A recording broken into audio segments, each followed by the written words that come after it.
Good evening and welcome to Spa Franchorchamps for rounds 13 to 17 of the BSR MX5 2020 Pro Series.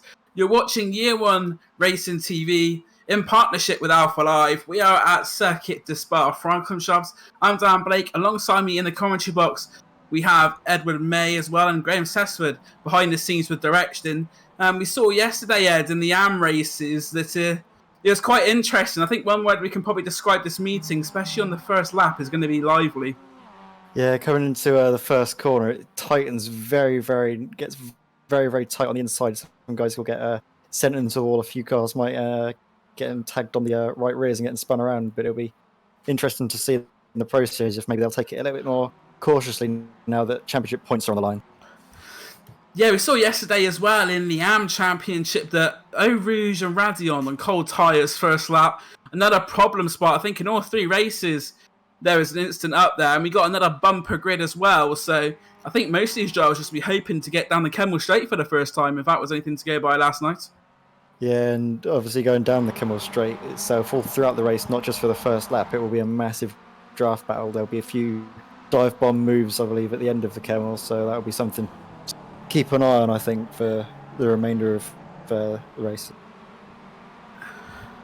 We are now going to have a look at the current championship standings, starting with our pro class. We have Jamie Ayres currently leading the way on 1,031 points. He has exactly 100 points back to Kip Stevens in second. Chris Knox is in third, a further 9 points behind, with Mick Barry, the AM driver, fourth overall on 893 points, and James Sharp from Movano is fifth on 814. We'll now go to the aforementioned AM standings. It's Mick Barry leading the way on 893 points. His teammate Alan Toon is in second place on 790 points. And Alan Toon actually in the top 10 overall as well. You have Craig Jones in third on 765 points. Roger Morton is fourth on 741 points. And rounding out your top five in the AM is Charles Kellyman. And going on, I can't just find the team championship a second. We have Momo currently leading the way with Work Guard by Result Clothing in second, Result Clothing in third, Safeguard by Result of fourth, and Team Automet Knock Hill in fifth place. So the results trio of teams, your Work Guard by Result, Result Clothing, and Safeguard by Results, are rounding out your top five as well. Three of the top five positions are taken by those teams. So even though they don't maybe have the fastest of drivers on the grid, Edward, it seems like consistency is key for those three teams. Yeah, it's always good to have the result clothing guys in the BSR Championship. They've been a main staple of this series for the past few years, so it's always good to see them get a good turnout and provide great racing. If they're not obviously at the front, then there's always going to be battles in between the teammates that always bring fireworks. Got some housekeeping to do from last week as well, and we have an exclusion to report that happened after the stewards meeting. Peter Van Gool, who finished race 2 in 13th, he was excluded from the results from my contact with Joe McDonald, and also we have a long list of drivers who have been excluded from today's qualifying session, and we'll have to start at the back. Those who you will not see putting a time in now, or you shouldn't be seen putting a time in anyway, are Andy Maxwell, Cesare Rizzo, Peter Van Gool, Robert Graham, and Rob Graham also needs to take a pit start in race 2. The same as well applies for Daniel Hunt. He has to take a pit start in the second race and is excluded from qualifying for the first race. David Ward is excluded from qualifying, and also Stephen McAleer and Stuart McAleer are excluded from qualifying. Also, a couple of welcomes as well. We have Steve Hansford for Optical, and also a third McAleer for McAleer McCumbee Racing. This time it's Sam McAleer, and I've raced with Sam a few years ago in the MX5. He is a very quick driver, Sam McAleer, so even though it's his first meeting in the championship, I think he'll be running around about top 10, top 15 if he is entered in for today's race. Not sure if he's put a time in yet or if he is even in the lobby today, but I know that Sam McAleer, a very quick driver and someone that we can expect to see near the front when he races. Yeah, it'll certainly be interesting to see how that real life experience in the MX5s will translate over into the sim. Obviously, they use slightly different tire commands and slightly different brakes than they would do in real life, and obviously slightly different MX5 models to what they have in the UK Club Championships. It's definitely going to be interesting to see him trying to work his way through these simulated global MX5 cars. And speaking of qualifying, we're just under 4 minutes left, and Ben Sharp is currently on provisional pole position for Year 1 Racing, a time of 2 minutes 48.957. Nathan Davis is in second place. We have McGregor in third place. Steve Hefford is in fourth. Mikey Key fifth. But I see Jamie Ayres now is going to slipstream from Steve Hefford, and the slipstream is so crucial. You can gain as much as about a second and a half, or just under, purely by the toe. As there we go, Jamie Ayres goes third fastest at 2:49.417. And then you said earlier, Ed, about the slipstream, but in qualifying, it could be the difference between starting 5th and 20th, even that second and a half. Yeah, this qualifying session could shake up the order a little bit in terms of out-and-out pace. If you're out on your own in this qualifying session, you don't have anyone quick enough to drive, you'll be at least 1.5 seconds at the very least off of the pace of the guys ahead that managed to get the toe. So it'll be very interesting to see who can get that draft working out from this session and who can't. Also, another thing to note as well is the off-tracks around Spa. Spa is notorious in the iRacing service for off-tracks. Even the slightest look on an exit curb can be enough to invalidate your entire lap time. So it'll be interesting to see if anyone will fall victim to that. Yes, off-tracks at Spa are something that has been controversial. This is not the first time we've heard about Spa and off-tracks. It's something that there's been a lot of problems with in the past. It's something that always is a problem. Just some of the tracks in iRacing are a little bit more stricter on sort of off-tracks and that sort of thing than others, and it just so happens that Spa is probably the most strictest one on the service. So, but these drivers only having a limited amount of incident points as well. I believe it's 20x they get in this race. So the drivers will have to be very careful, and also in qualifying as well, just getting a wheel on the grass will invalidate your lap time for track limits. So there may be some drivers who struggle. I know in the AMs yesterday, some drivers even struggled to get a lap time in just purely through the exceeding track limits. Yeah, I think the corners to watch out for the track limits are this section that we just saw the cars coming through earlier on in this lap through No Name and Puon. If you just run a little bit too wide, you can easily get an off track, and even there, that was Hendy getting very close to getting off track there. Just managed to keep it within the white lines and within what iRacing deems as an acceptable usage of the track here, as we see him now coming around the long right-hander now on the way into Blanchimont. Yeah, and I'm just looking at the camera now. We got Steve Hefford in the number 72 Momo car getting a draft from Chris Knox. They'll be slowed down now, and that's allowed Michael Vortman to drive past in the 419 car. So Steve Hefford and Chris Knox may be working together, but the session is coming to a very quick close, and lap time is around here of just under 3 minutes. So if you don't get a lap time in now, very shortly, the time will be up. But that's another thing with the circuit, is that you only get about 5 or 6 laps in this qualifying session due to the track length. So you've really got to make it count.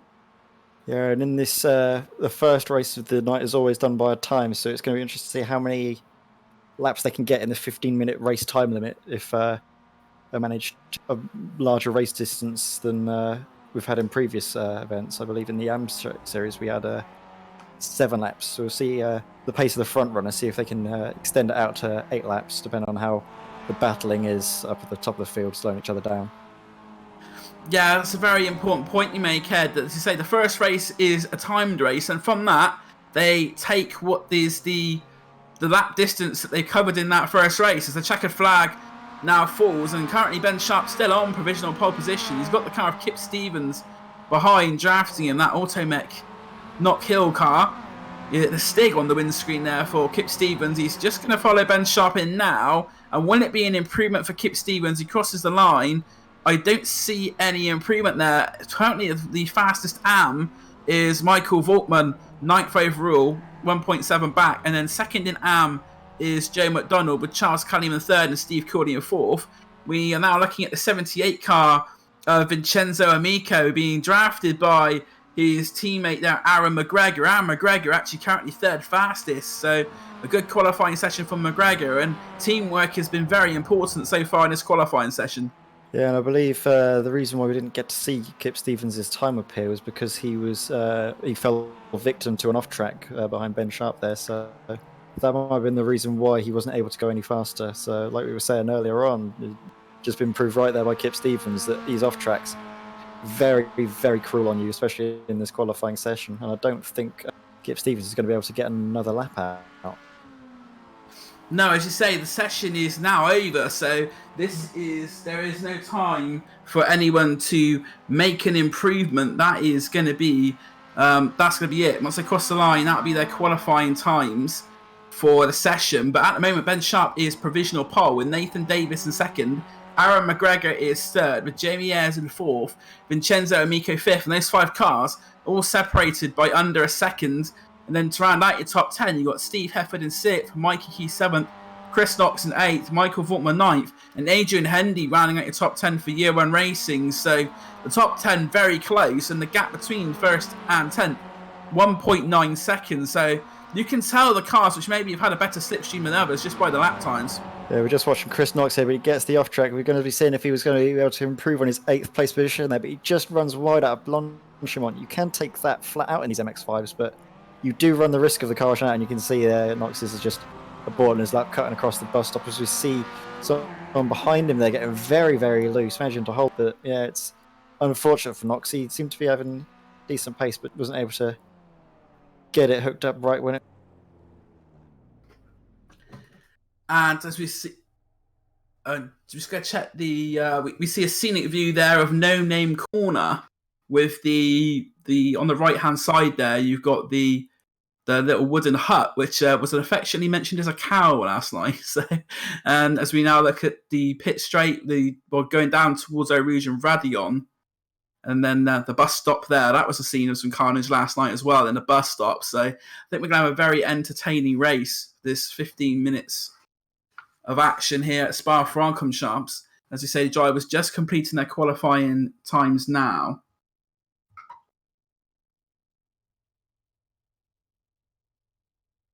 Yeah, if we're having some camera issues here, sometimes our software starts to play up a little bit and we get thrown off of being live, thrown off of where else to look at. But we're just now currently looking at scenic cams of Spa Francorchamps while we wait for the last drivers to complete their qualifying lap times.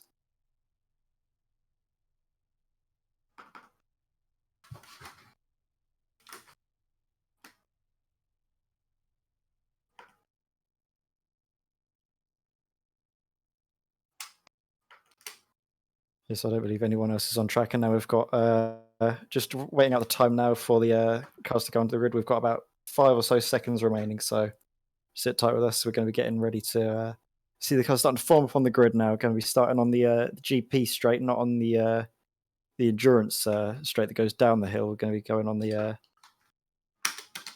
other layout that they use for the F1 racing.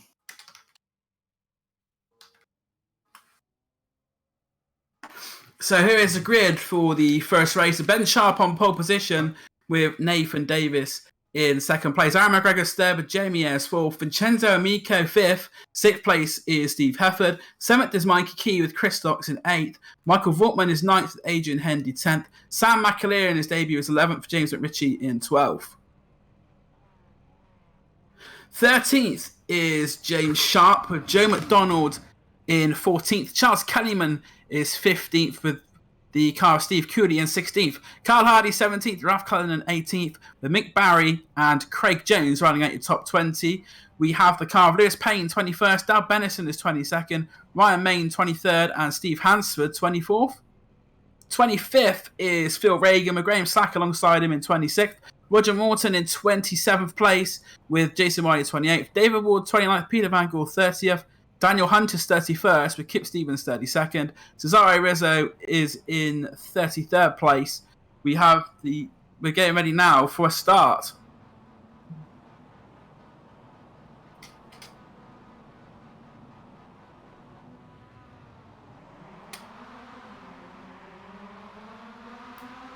See, now lights out and away we go. We're following Nathan Davis here into turn 1. Trying to hold it. Seeing if he's sending me around the inside there, but he's managed to hold it out. You know, looking at the cars, being very, very sensible here through turn 1. Trying not to get through any unnecessary mistakes here. Just keeping it safe, keeping it clean. That's what we'd like to see. Some cars going off in the background here. But now we're coming on the run into Eau Rouge at the bottom of the hill. Coming up the hill now, just kissing the curves, like trying to manage a throttle on these cold tyres. And now at the top of Eau Rouge, ready on. Now going down the long Kemmel straight here. The cars going to be drafting each other very, very closely. Nathan Davis is going to the inside to defend immediately. He's going to be trying to hold that line, but you can see they're going 3 wide now, I think, by the looks of things. It's going to be very, very close into this corner here. Yeah, 3 wide. They come. And then McGregor's going to try and go around the outside of both of them. Not going to do it. So Jamie Ayres, the championship leader, is in the lead. And Ben Sharp manages to take advantage of that as well. He is in 3rd place as we look at the car. Nathan Davis in 2nd place. He's going to try and catch up to Jamie Ayres, but Ben Sharp rounding out the podium currently for Year 1 Racing. 4th is Amico. Aaron McGregor down to 5th place with Chris Knox in 6th, Steve Hefford in 7th, and Sam McAleer's made a good start as well. He's already up to 8th place.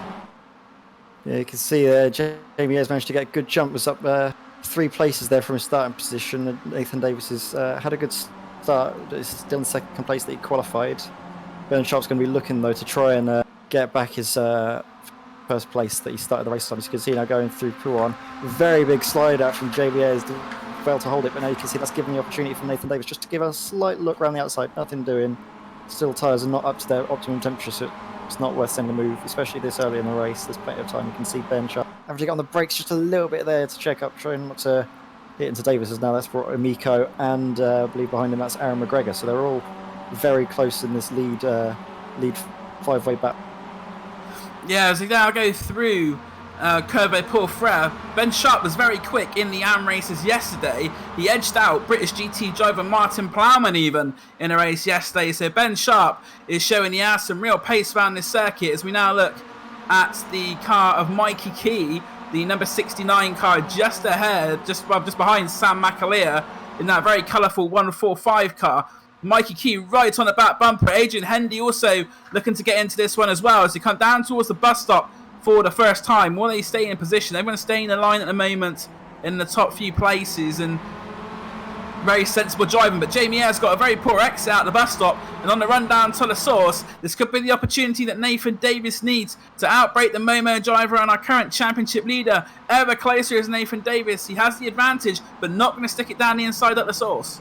Yeah, that's very smart there by Davis. Just keeping it safe, and also knowing that this Kemmel Straight coming up, he's going to have the draft. He's going to be in the hot seat now for that 1st place coming into Les Combes. So you can see now they're just going towards Eau Rouge. Bottom of the hill, try and take as much curb as they can get away with here. Remount it, trying not to hit the curb too much on the left side now at the top of Rouge. Already on, can't get that right every time. Everyone seems to struggle with that. It's a little bit of a move going around the internet at the moment. But yeah, you can see them just getting right on the inside now as Ben Sharp's got a good run on Davis, but Davis has got a good run on Ayres. They're going to be going 3 wide into the first Les Combes, so it's going to be very interesting to see who's going to be the last of the late breakers. You can see that Sharp and Davis were very committed there, but Davis has just about managed to edge out, but Sharp managed to get the position as well, so that's Jamie Ayres losing 2 positions in 1 corner. Great driving there by these MX5 drivers, and looks like Nathan Davis maybe didn't have the best of exits there, and as they go down the hill towards Bruxelles, Jamie Ayres trying to stick a nose on Ben Sharp as well, but Ben Sharp currently in 2nd place chasing down Nathan Davis, and Ben Sharp got a much better run there through No Name Corner. May have taken an off track though on the exit, looks to go a little bit wide, although you can just about get away with it depending on where you are on the track as they go through to Pouan now. And Jamie Ayres has gone down the inside of Ben Sharp to take 2nd place back, although Ben Sharp will try and fight him back round the outside. They've also got a pack of cars behind as well. We've got the 2 Ronin Simsport drivers of Amico and McGregor, also Steve Hefford, but Ben Sharp trying to get past Jamie Ayres, and they're side by side for nearly half a lap. This is great racing, and still they had to decide which one's going to take 2nd place. Yeah, you can see Ben Sharp, what he wants to do now is just try not to put Jamie Ayres under too much pressure, because every time Jamie Ayres has to go offline or defend, he loses touch to Nathan Davis up ahead. Nathan Davis, on the other hand, is going to be hoping that this long train of cars behind is going to battle each other and just try and fight for these opening laps to see if you can extend that gap to around about 2 seconds. That's when you're just out of the draft and you can try and focus on hitting your marks and not having to look behind you too much. But as you can see now, the gap on your screens is half a second coming through Blanchimont. We'll see if any of these cars have got their tires up to temperature, if they're going to go wide here. No, they're all going quite well through that. That's good to see. But now we've got a long run. Is there going to be any dive bombs here into the bus stop? We're going to be seeing Jamie Ayres just covering the inside a little bit, not really making a move on Davis. That was more covering from Ben Sharp behind now as we're going around to start the third lap of the race. Side by side behind as well. That looks like James McRitchie and Aaron McGregor for 6th place, and Aaron McGregor is trying to defend that from James McRitchie. Also, fastest lap of the race for Mikey Kia, 2:49.849. But at the front, a poor exit from the source by Nathan Davis has allowed Jamie Ayres to pull alongside, and Jamie Ayres is now actually in the lead. But as they come down towards Eau Rouge and Radion, would he have cleared him? Yes, he has. Jamie Ayres clear of Nathan Davis, but Nathan Davis knows he's going to have the very long Kemmel straight. But it looks like the field's starting to string out a little bit as well. We've got Ben Sharp in 3rd, Amico is in 4th, and Hereford 5th. But the battle for the lead, they're side by side going down the Kemmel straight. Jamie Ayres sticks to the inside, but Nathan Davis is going to power through on the outside and may actually clear the Momo driver before he gets down to Les Combes for the 3rd time. On the brakes they go. Jamie Ayres will try his best to keep that position, but he's not able to, and it's the Welshman Nathan Davis who takes the lead. You can see earlier, just on the run-up of Eau Rouge and Radion, you can see that you were saying that the cars were all bunched up, but now you can see that the train is now basically 10 cars long. You can see the long Snakey and MX5s behind as we see Amico's having to defend and try and make a move, trying to both attack and defend at the same time, trying to attack Ben Sharp, but trying to defend from Steve Hefford. So this great race, we see Steve Hefford as well defending from McGregor. These cars are going to be battling, hopefully, the way this is going, hopefully till the very last lap of this race. We're currently 7 minutes in, approaching the halfway mark. Going to be seeing if they can get to maybe 7 laps is what we saw in the AM race. By the pace these guys are showing, I think they might be able to do that as we now come through Pouon. Going onto the exit here, there's no real moves going on at the moment. They're starting to spread out a little bit through this section, trying to get themselves set up for these last runs down the back straights and the start-finish straights.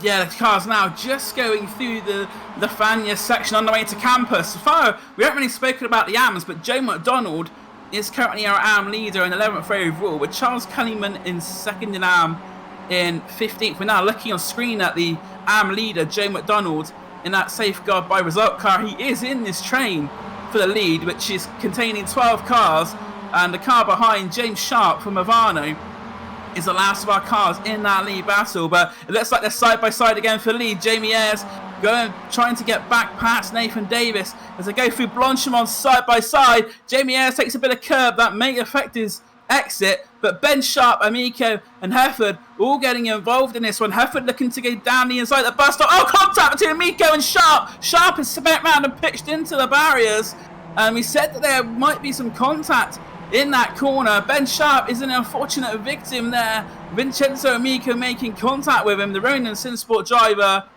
up into 4th place. McGregor is in 5th, but that is very unfortunate for Ben Sharp, who was minding his own business and racing well in that lead pack.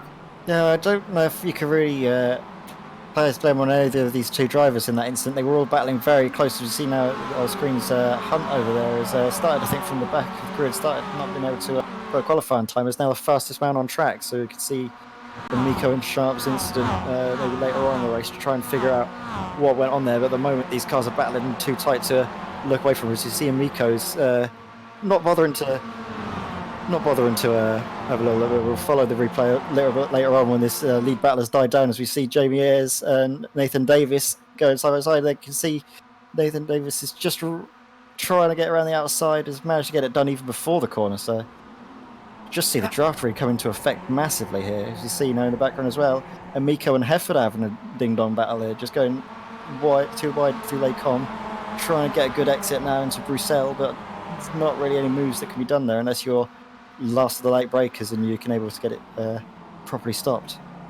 Yeah, Steve Hefford up into 3rd place. We saw Steve Hefford in some great positions in last week's races at Barber, but twice from the lead, Steve Hefford put it into the scenery. He'll be hoping not to have a similar fate this time as he goes through no-name corner there, takes a little bit of that exit curb, but Vincenzo Amico is not going to let Steve Heffer go without a fight. But as you said before, these drivers need to not fight so much as they lose a slipstream to the cars of Jamie Ayres and Nathan Davis, who lead this race. We've got Jamie Ayres all over the back of Nathan Davis's green MX5 there. Jamie Ayres maybe looking for a move, going through the Fania, not going to make it though. He's going to stick in behind, and what Jamie Ayres may try and do is have a run on the way up to the bus stop, going through Blanchimont. But they're going to be under pressure because Steve Hefford is catching his teammate extremely quickly as we now go on board with Jamie Ayres as they go through Campos and now into Stavolo. So going through Stavolo, Jamie Ayres having to put a bit of lock on his MX5. He's not behaving very well, and the MX5s were very loose. I know yesterday when I was driving in the AM race, got to be very careful, especially as you come down through towards Blanchimont, because this could be a potential passing zone. You see the MX5s. Oh, that is tense for Jamie Ayres there. But he's going to try and have a look down the inside on the bus stop, but he's not going to be able to make it. You can see these cars are always set up on the ragged edge. That's how you can get these cars to be the fastest they are. It doesn't look like they're the safest things to drive, but over a 15-minute race, you don't want an endurance set that's nice and planted and stable. You want a car that's fast for these 15 minutes. Now, as you can see, we're into the 11 minutes 30 range, coming up to the last dying moments. Got only about 4 minutes. As you see now, they're starting to make more ambitious moves when they realise the time might not be on their side. You see Jamie Ayres just trying to get anything he can, trying to do slight moves, maybe a little bit optimistic on Nathan Davis there, a little bit too late on the brakes, but now you can see Eau Rouge coming up the hill, Radion now at the crest, got a very good run out there, managed to keep his foot flat. There's a little bit of bump drafting going on there, not sure if that's planned to try and get these cars just a nice gap from the ones behind, but I think you can see a big crash, an absolutely massive crash there at the top of Radion on the Camel Straight. Cesare Rizzo involved there, but you also saw Micho was very close to the leaders, but we see all from our cameras there was a massive accident there. Not sure who else was involved in that one. We may get a replay on that, but that looked like a massive shunt. There's a car going very slowly. Let's have a look on the timing screen, see who that is going very slowly. The car currently in 24th place, has a lot of damage. That one dropping down the time. So having now a look at the replay, doesn't look like, looking at this replay,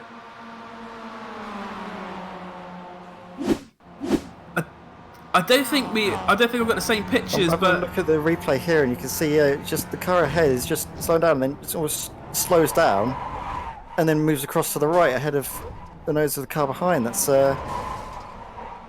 James Ritchie there. That's a very interesting incident there. It's going to be interesting to see what the stewards will make of that, and if there was any technical issues going on there. It's interesting to see what they're going to be obviously summoned to the stewards after this race. But now we can see Nathan Davis is trying to defend from Amico. These cars are five-way battle for the lead now. They're trying to go too wide through.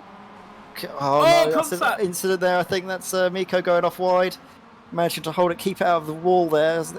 That's just very unfortunate for Amico. Just cars getting too close, battling together in the last moments of the race. We've got just under 2 minutes of the race to go. We're on lap 5. And we're seeing the cars now coming on the run towards Blanchimont.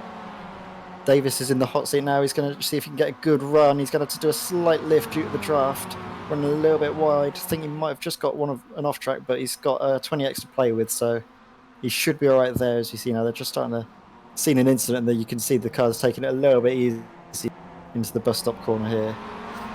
Yeah, Aaron McGregor, he dropped back, but he's going to take full advantage now of the situation he finds himself in, as this will be the final lap number 6. But with Amico, the fact that the field has been so spread following the big incident that we saw on the replay means that Miko's still got 5 seconds back to Cesare Rizzo.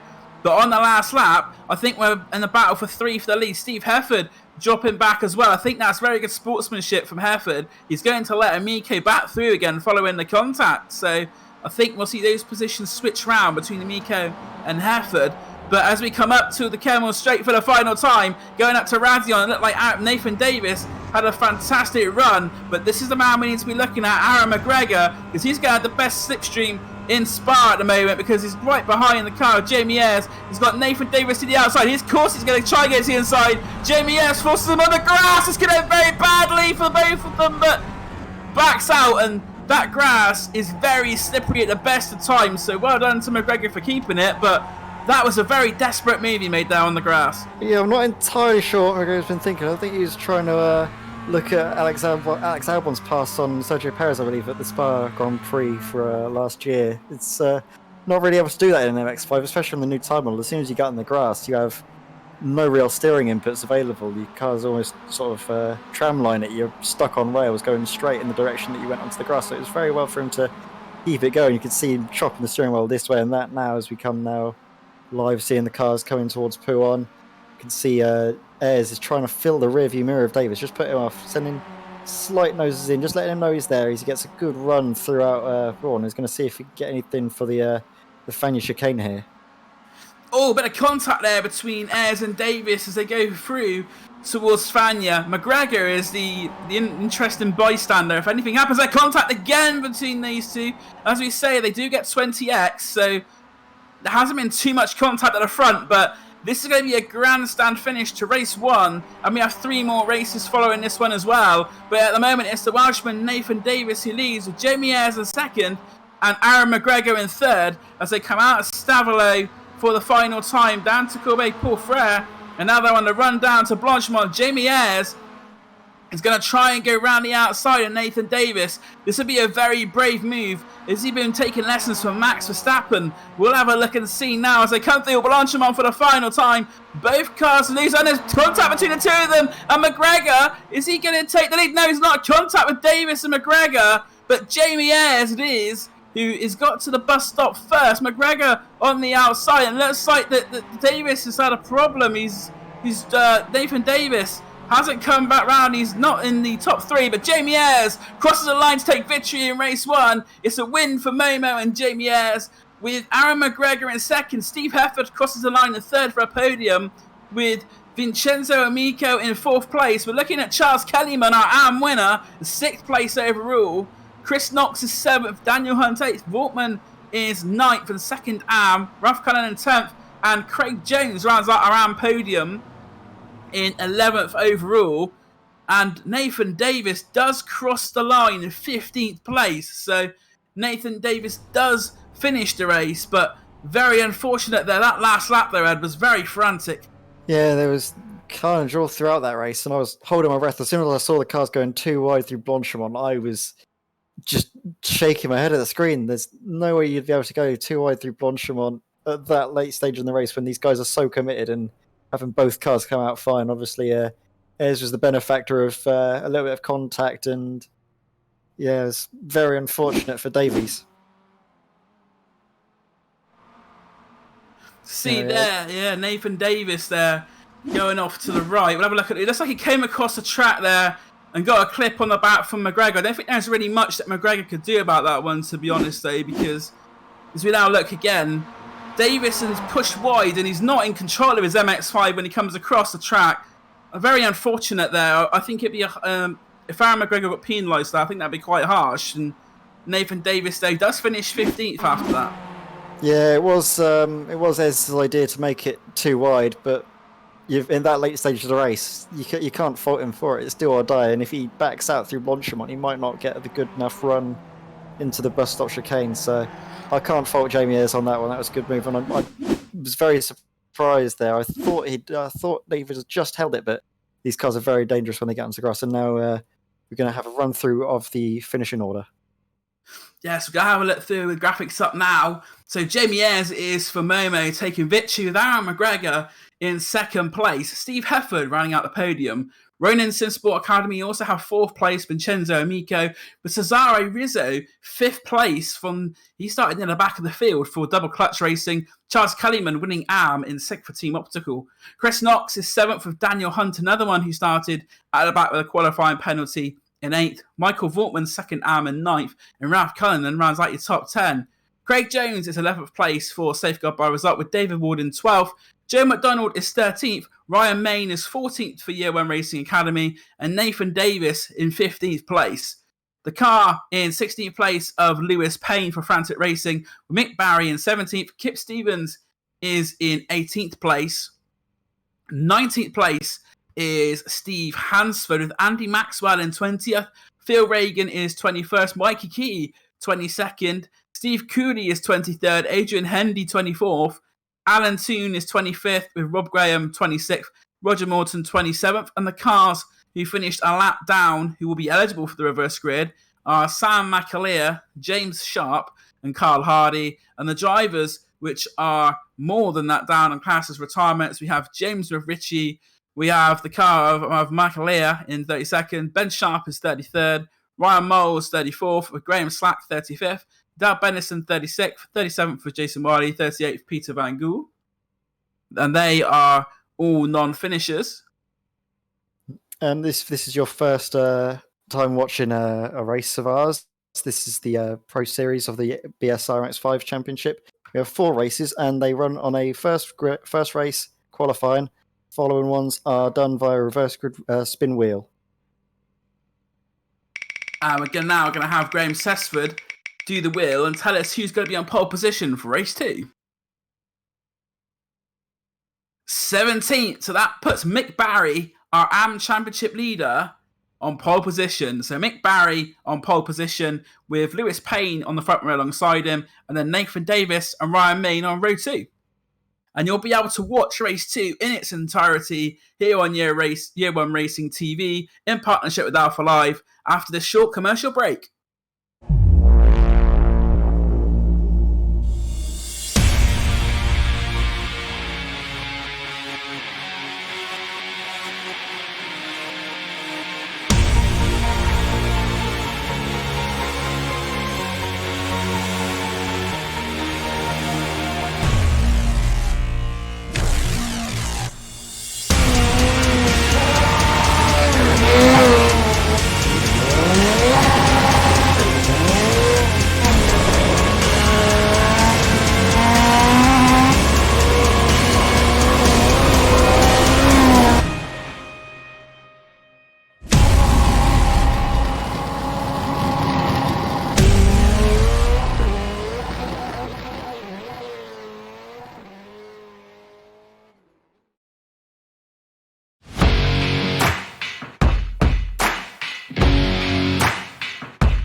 Growing up as a kid in Oklahoma, where I'm from, the Chili Bowl is the biggest race that we have.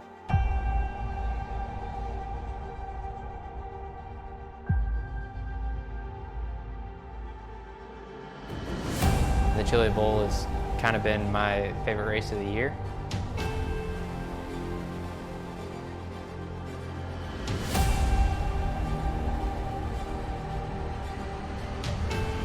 Growing up a dirt racer in Oklahoma, that's kind of the holy grail.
Coming for a splash.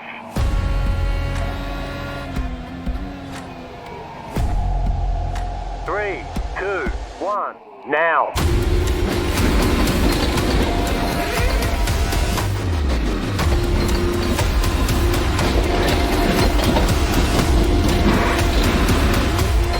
All clear, punch it.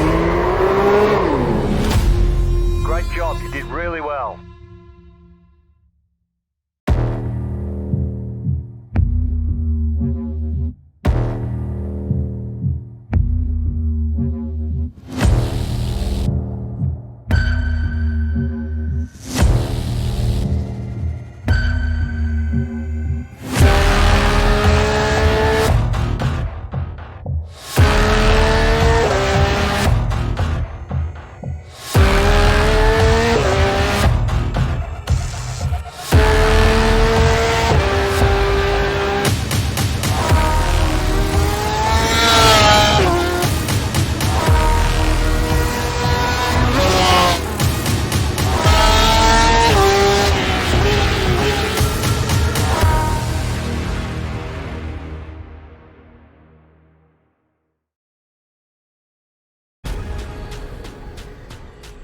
The most realistic online racing sim ever made.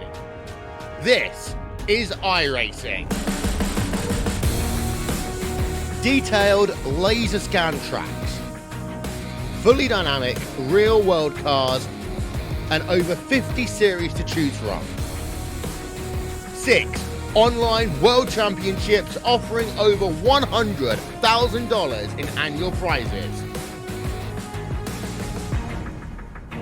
This is the original esport racing game. This is iRacing.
Good evening and welcome back to Spa Franchorchamps.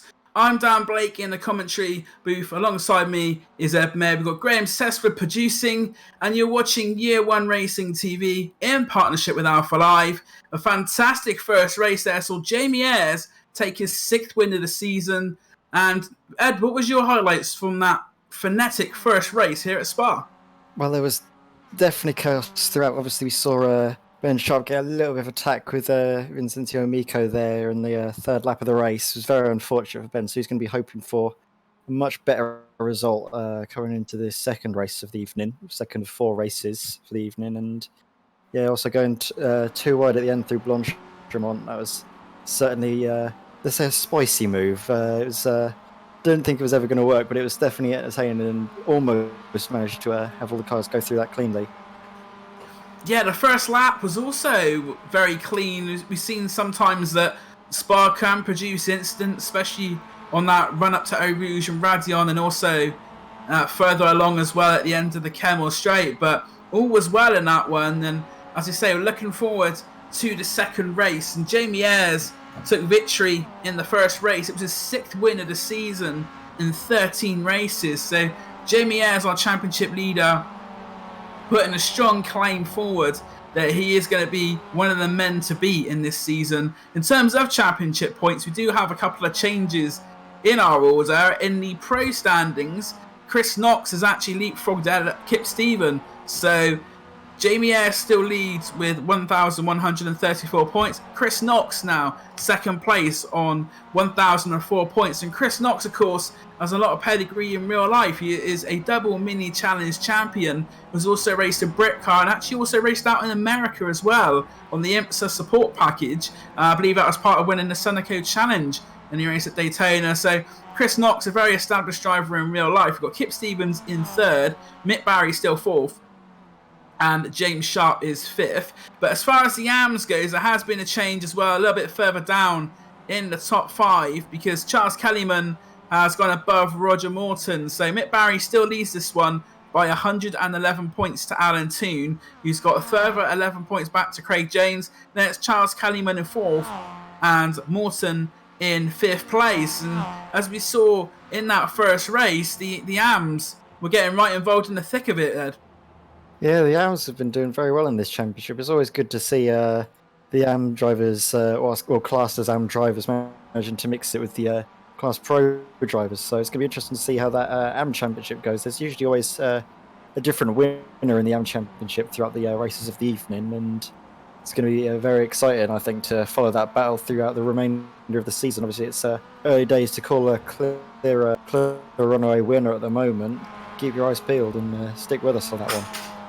Yeah, especially with the AMs, it's the consistency which gains them the points and just being able to finish the races. As we saw, it was a very frenetic and action-packed first race, and there was a big incident up at Radion which claimed a lot of the bottom end of the top 10, and that'll be something which the stewards will look at following the race meeting.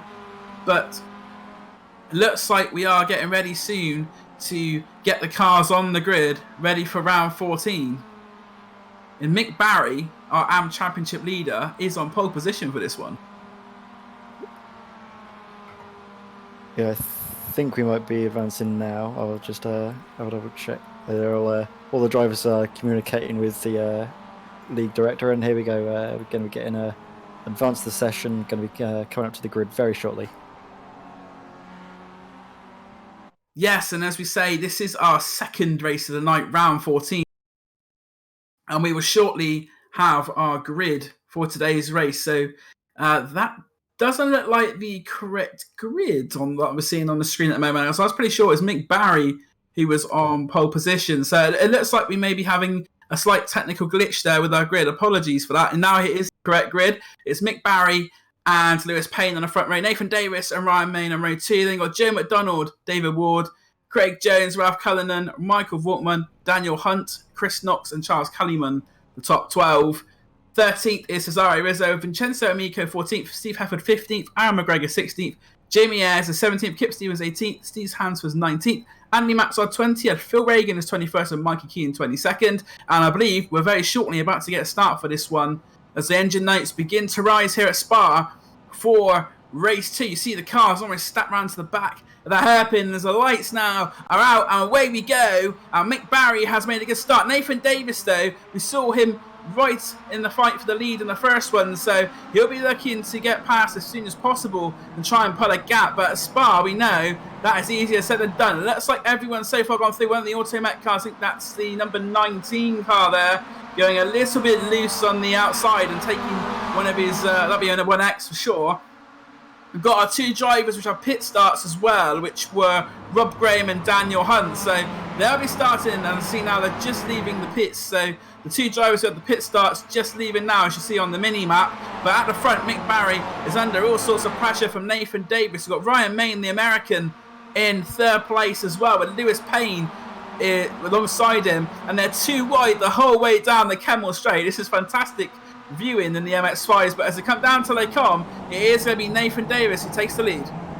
Yeah, Nathan Davis, who started 2nd place for race 1 and is now in 1st place in race 2, so he's going to be trying to extend that gap. He had the pace, as you've seen in race 1, to try and run away now from Barry behind with the work guard by Result Clothing liveried car there, just under a little bit of pressure from his AM competitor Payne behind him, so that's going to be one to keep an eye on as the race progresses. A slight gaps developing from Payne to Main, who's also an AM driver, as we see in the background. Down the straight, there's the 78 car round of Amico. Oh, it's one of the it looks like one of the Automat cars, but a big incident there, going through No Name Corner and onto the straight. We are going to keep on racing. There is the option, of course, in these races to have a safety car. Ryan Main's pulled off there as well on the inside of Pouon. So Ryan Main's race, which started so well, has unfortunately ended with him slow and Pouon. I think maybe it was something to do with that incident we saw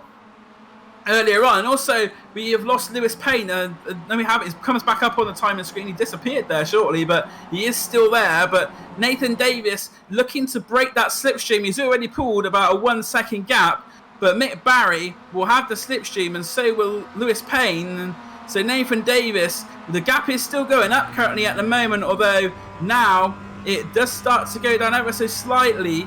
But Mick Barry and Lewis Payne, if they keep fighting each other, they will lose that slipstream to Nathan Davis. Lewis Payne there, very cautious going into Blanchimont as Mick Barry goes wide and takes it off track. Yeah, you can see Mick Barry there just trying to take that off track, just getting that 1x sacrificing it. He gets 20x to play with, and an off track counts as a 1x. 4x would be a car contact, so a heavy collision with another car. He's just trying to take those 1x's just to extend the track a little bit and catch up with the car ahead, try not to lose too much time, keep within that 1 second bracket.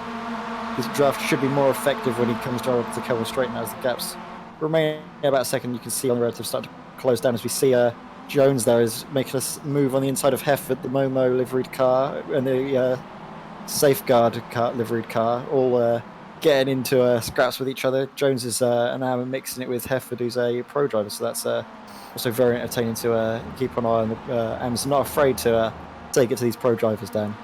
There's a good battle going on ahead of them as well between Aaron McGregor and Cesare side by side going through La Source. But as they come up to the Kemmel Straight, Rizzo has been able to keep that place, but I think it's only a matter of time before Aaron McGregor in the Ronin SimSport Academy car is able to go past. We saw in the first race he was very competitive and actually finished that race in 2nd place, looking for another good finish, but they're fighting with Jamie Ayres. Oh, contact between McGregor and Rizzo. Rizzo goes round, and is anyone going to hit him? He's prone in the middle of the track there.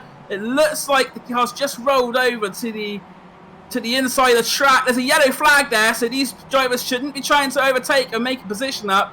Cesare Rizzo is standing there in the just off the corner there. And a very unfortunate incident there between McGregor and Rizzo going into Les Combes, and Rizzo did well there to be restrained and not pull out in front of the traffic. Yeah, that was very unfortunate. I think he just didn't notice the car was on his inside. I don't know if there was enough to constitute McGregor having the corner to himself, but it's close racing in the MX5s. When you're in the draft, you're going to be trying to defend hard to keep the position for the rest of this section. As long as you're confident that you've got the speed in your car through the corners, you want to be ahead. You want to be able to set the pace, and through this infield section, it's very tricky to pass when you're the car behind and you don't have the draft. Another car that's on the move, we're looking at him now, is the 169 car of David Ward for Result Clothing. He's closed up to the back of Mick Barry, and the gap between Mick Barry and Nathan Davis is nearly at that magic 1.5 second mark. So Nathan Davis very close to breaking the slipstream, but if David Ward can get past Mick Barry, I think David Ward may try and catch up to Nathan Davis, because we've seen recently David Ward, new to the championship, but every week he seems to be getting stronger and stronger in that Result car as he looks to go around to the outside. Mick Barry now jinks to the inside. David Ward will go through on the brakes, and I think Mick Barry made that a little bit easier than he might have done for someone not in a Result car, and his stablemate David Ward goes through into second place. David Ward, another driver who does have real life experience. He's been racing, well, not racing, he's taken part in the Time Attack series, which is goes to all the circuits in Great Britain. So David Ward, established track driver in the UK, and it looks like Craig Jones and Sam McAleer as well maybe have had some contact there, because they've both gone down the timing screens as we now look at Craig Jones rejoining. So Craig Jones, who was running quite well, we'll have a look at, we've got a replay on the screen now. So going through to the bus stop, looks like McAleer, is he going to lose it on the exit? Yes, a little bit too much power, and that's unfortunate for Craig Jones there. It was McAleer's mistake, and McAleer not able to control the car and exit, and Craig Jones, the unfortunate victim. Yeah, I believe McAleer may be getting a post-race penalty there. It was nothing Craig Jones really could have done there. McAleer just lost it, and I think McAleer now has got a little bit of front-end damage now as he followed Peter Van Gool, taking a little bit of wheels onto the grass there, and behind you can see another car going on the grass there, trying to avoid any contact. And these cars, very, very good to keep it on the grass and then get back onto it. Like we mentioned earlier in the race, once you get onto the grass, it's very difficult to keep the car under control. You know, I was saying about David Ward catching up to Nathan Davis, that gap now to the 7/10 of a second. So David Ward, after getting past Mick Barry, is going to find himself in a position soon where he's going to be giving Nathan Davis some hassle, and Nathan Davis is going to have 3 laps to go at the line. So we're not even at the halfway point of this race, and I think we can have a great battle shaping up between the Nathan Davis and David Ward in the Result Clothing car. Mick Barry, although he's not at the back of these two, he's not exactly dropping off in the gap back to Mick Barry is about 2 seconds, as we see another great battle going down. We see Adrian Hendy,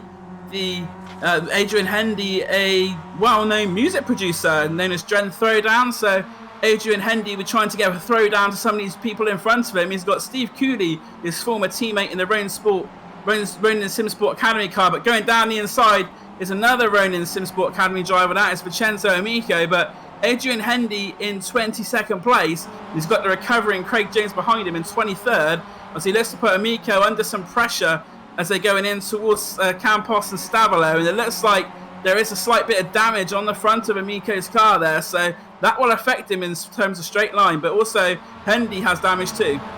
Yeah, all of these cars in this battle, I think, have some form of front-end damage, and in these MX5 cars, apart from actually Craig Jones, he does not have any damage, so he's going to be looking to try and make some places up here. He's only got damage on the rear. That shouldn't affect his top-end speed. If you get damage on the front of your MX5, and at least in iRacing, you get a lot of drag come up, as we see Craig Jones just getting out of the way there, just letting down Hunt, just make a move on him. Not worth taking the risk. I think he's seen the move that happened at the end of last race when you went too wide through Blanchimont. It never works out for you.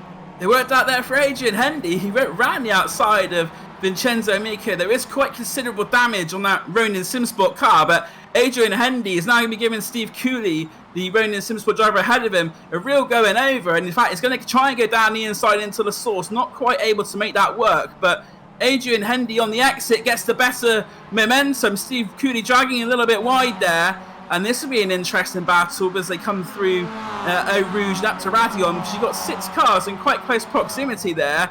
Steve Cooley, the Ronin Simsport Academy driver, it's his first full season with that team in the championship, the former Year 1 driver, and he's got Adrian Hendy all over the back of him, and they're under pressure as well from the recovering Daniel Hunt. Daniel Hunt, remember, started this race in the pit lane as they go 3 wide down the Kemmel Straight. Yeah, Hunt's definitely going to be one to watch for this race. He's shown very good pace in the previous BSR Tuesday Series races, so he's definitely got the grips of this MX5, and you can see now he made 2 passes on 1 straightaway. Obviously the draft helped him, but it was excellent exit from Radion and Eau Rouge that managed to get him those positions. So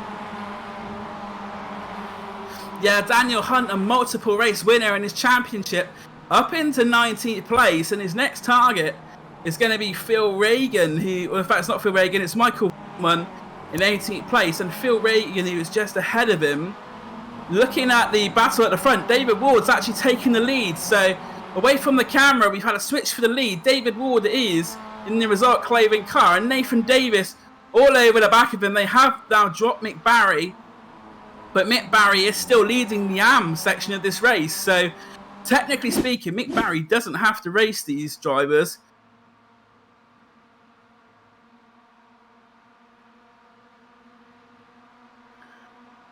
as you see now, we've got overtake for the lead here. Very good move there by Ward and Davis there. Good battling, just keeping it clean and not trying to get too into each other. And obviously there's still plenty of time to go in the race. You never know if they'll try and keep battling on through the rest of the remainder of this race. Yeah, we got to 2 laps to go at the line. It looks like we're down to 28 runners who are currently still running. I can see on the mini-map there we have a few drivers who are in the pit lane and are no longer circulating, but David Ward leads from Nathan Davis in second, and move further back there, look like from Kip Stevens to go past Aaron McGregor. So that's position made for 8th place, as Jamie Ayres does his fastest lap of the race, now up into 3rd place past Mick Barry. A 2-minute 50.287 from our championship leader Jamie Ayres, with 2 laps to go, 4.5 seconds. I think it's going to be a bit too tall of a task for Jamie Ayres. If he was a little bit closer, I'd say he has a chance, but these 2 drivers ahead have the slipstream, but if they keep fighting like they were earlier, then we could see the positions change as we now look at this battle for 7th place going through Eau Rouge. Kip Stevens right behind Lewis Payne, and just behind Kip Stevens is the car of Aaron McGregor for Ronin Simsport Academy, and just ahead of them as well, Ben Sharp has come up to 5th place, and he's under pressure from the AM driver Joe McDonald, who's currently 2nd in that AM class. So we're side by side again all the way down the Kemmel Straight. Chris Knox there as well, looking to make a move, it looks like, in the background as well. In fact, it's Mikey Key, but they're 3 wide going into Les Combes, and they've got through. Kip Stevens has made it past the car of Lewis Payne, and also Joe McDonald got past Ben Sharp there. So the safeguard by result driver, as we say, he is currently 2nd AM in this race. He is now in 5th place overall. Yeah, you can see Ben Sharp there, just trying to see if there's any way past the AM driver in front. I think Ben's he's been doing a little bit of setup work between the Monday race and the Tuesday race. He's trying to get his race spot. Where's Mick Barry? Can we get a camera on that? I don't know what happened there. It looked like it's a self-inflicted one there for Mick Barry. We'll have a look at the play. Looks like he just got on the grass. We were talking about that grass earlier, Ed. And that is what happens when you get a wheel on the grass. It usually ends with a damaged MX5 and a damaged race. And in Mick Barry's case, it's proved extremely costly because he may lose his AM lead. Yeah, that's very unfortunate for Mick Barry. He's been doing so well at that point in the race. Obviously, he started on pole and was on track to convert that into a very good race result, but it was just unfortunate. I think might have got a bit too carried away. Saw the prestige of his finishing position and just lost it a little bit on the grass, trying to take too much speed through no name. Yeah, Mick Barry. We see now these cut. They're going 3 wide now, going 3 wide on the run into Blanchard. I hope they don't stay like that, because otherwise this will be a an almighty pile-up coming up, as we see now they're getting squeezed. Aaron McGregor's getting squeezed, just backing out. Very sensible manoeuvre here as we see the cars slotting into a more single-file manoeuvre and try and get each other on the exits. You can see them cut. McGregor's going to see if he can keep Payne behind him. It's going to be interesting to see if he can keep it. He's almost going to make a move on Barry up in front as well. He's going to get his nose in. Oh, almost contact there, and there's almost contact as well behind between McGregor and McDonald. Oh, this is just chaos. It's very hard to follow everything that's going on now as you see McGregor just managing to keep his car clean ahead of McDonald there. Very good defending job as we come now onto the final lap of the race, Dan. Yes, MX5 frenzy. Nathan Davis has taken a lead back though from David Ward as well. So Nathan Davis, the Welshman, leads, but this battle for 4th place is where the action is, because Ben Sharp is going to be under an obscene amount of pressure here, because he's got the cars behind him, Kip Stevens, Mick Barry, Aaron McGregor, Mikey Key, and as they go through Eau Rouge now up towards Radion, Ben Sharp is going to need to have the widest MX5 in history, but even that I don't think it's going to be enough, because Mick Barry is going to get a super run, as well as Kip Stevens. Kip Stevens goes to the outside. Aaron McGregor also, and if we go, they're 2 by 2. Ben Sharp tucks in behind Kip Stevens. We are on the final lap of the race, so Ben Sharp tucks in, tries to get down the inside as they go in through Les Combes. It's not quite going to work, but so Kip Stevens goes through the right-hander at Malmedy in 4th place, but Ben Sharp under intense pressure from Aaron McGregor, and Ben Sharp is in that position where he needs to think about, is he going to attack, is he going to defend? But I think on the last lap of these races, these drivers are going to, there's a bit of contact there as well in the background, I heard, and as you say, it's the last lap of the second race, and I think for these drivers, the only thing they're going to be thinking about is attack. Yeah, you can see McGregor got a very good run out of No Name there. He's going to see if he can try and fill Ben Sharp's mirrors through pull and see if he can force him into a mistake, but Ben Sharp's not likely to make a mistake. He's very experienced in this MX5 championship and manages to keep a tight line and gets a good exit out of P1 there. Going to try and see if there's anything doing into the Fanny chicane. Don't think there's going to be anything. He's going to just want to stick behind him, come through campus to try and get a good run. As we used to go to the leaders now and watch them go through, because there's less than a second between them. There's half a second gap coming through the right-hander at Stavelot onto the long straight here on the run into Blanchimont. You're going to be seeing Ward got a very good run out of Stavelot. He's going to be getting into the draft. You can see the time getting eaten away on the left-hand side of your screen there, and closer every time. He's going to try and see if he can. Don't put your nose in on the inside there, Ward. It's not worth it. Just try and get a good run on the outside. He does. It's a very good run out of Blanchimont, and now they're going to be. This is it. This is the last move of the race.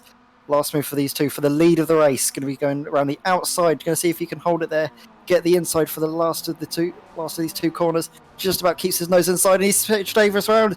He's going to try and slow down. I think there's a bit of sportsmanship going on there. Just trying to slow down and not take the win in such that sort of fashion. And that's a very good racing there between those two drivers, as we see in the background now. Ayers managed to take 3rd place, and it's still the run to the line. Stevens just ahead of Ben Sharp there. We didn't quite see the events leading up to that, but Stevens managed to hold on to 4th place. He was 4th place coming out of Blanchimont and managed to hold it. That was a very good job there. The big accident for Joe McDonald there as well on the run to the line. The car had no front end, and he was running close for the victory in the AM. Victory in the AM did go to Mick Barry in the end, from Lewis Payne and Andy Maxwell taking 3rd in AM. But I don't know what happened there to Joe McDonald, but a substantial accident. But as you say, that battle for the lead, it was great racing, and even though David Ward gave Nathan Davis a nudge, he was sporting and gave the place to Nathan Davis, and I think that was probably the right decision to make. It was a good move there by David Ward to try and get around the outside. He just couldn't quite make it work. So it was Nathan Davis who wins this race, and the battle between Davis and Ward, I highlighted this one, but also that battle further down with Ben Sharp and Kip Stevens, Aaron McGregor.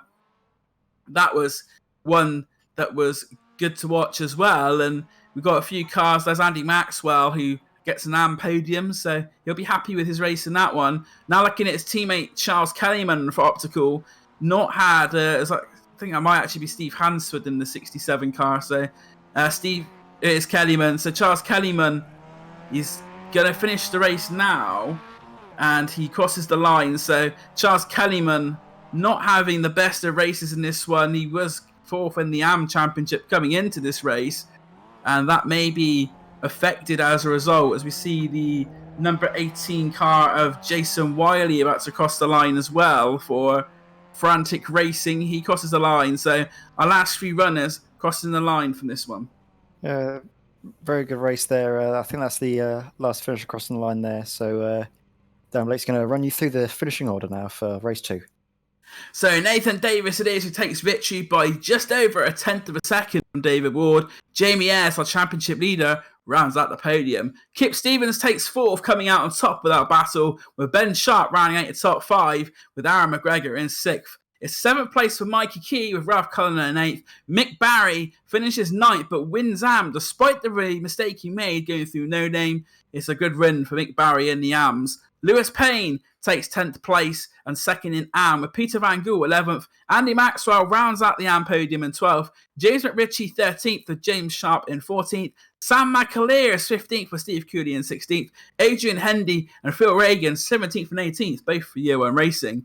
In 19th place was Dale Benison, with 20th place Vincenzo Amico. 21st is Craig Jones with Graham Slack in 22nd. Steve Hefford is 23rd with Rob Graham in 24th. Cars who finished 1 lap down who will be eligible for the reverse grid draw are Joe McDonald and Ryan Moles. And the drivers who were 2 laps down or more and classed as retirements are Michael Vaughtman, Daniel Hunt, Roger Morton, Cesare Rizzo, Charles Kellyman, Chris Knox, Ryan Main, Stuart McAleer, Alan Toon, Steve Hansford, Jason Wiley, and Carl Hardy. It'd be interesting to see if we could get back and have a look and see what happened there to Joe McDonald on the final lap, because it looked like that he was involved in that battle for sort of like 4th, 5th, and 6th, and I saw him have some real substantial damage to his car. The whole front end was ripped off it. So now we're looking at Joe McDonald racing with Mick Barry. This was for the AM victory.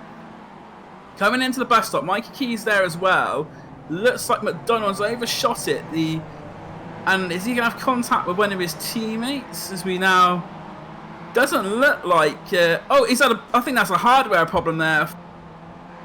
That was very peculiar. It looked like the car just all of a sudden shot off to the left. So potential hardware problem there for Joe McDonald. Very unfortunate. Yes, very unfortunate for Joe McDonald. He had a very good race there, very good performance in that race, one that he could definitely and should definitely be proud of. And looking through the finishing order, you can see that we had a few standout performances there. Slightly annoyed, Pete Van Gool managed to make up 26 positions in that race, and same for Ben Sharp making up 28 positions for his starting order. So there was some hard charges through the field there that managed to keep out of trouble and managed to make up some very good positions in a very short space of time. These races aren't that long, usually only about 15 minutes. And now, after seeing that second race, we'll see what the grid order is going to be for the third race. It's time for Graham to bring out his spinny wheel. He has spun, and it's going to be 30. So that means that the driver who is going to be on pole position, it is going to be a full reverse. We only had 26 drivers who finished the race eligible for the reverse. So that will put Ryan Moles on pole position with Joe McDonald alongside him on the front row with Robert Graham and Steve Hefford on row 2. Yeah, that gives Joe McDonald perfect time to try and redeem himself. He had that hardware failure that sent him out of the end of the race and turned what would be a great race into one to forget. So this is going to be very good for Joe McDonald to see if he can try and make that move at turn 1, see if he can get ahead of Ryan Moles and pull a gap. This could be very exciting. So stay tuned for us for race 3, round 4 of the BSR Tuesday Championship.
Growing up as a kid in Oklahoma, where I'm from, the Chili Bowl is the biggest race that we have.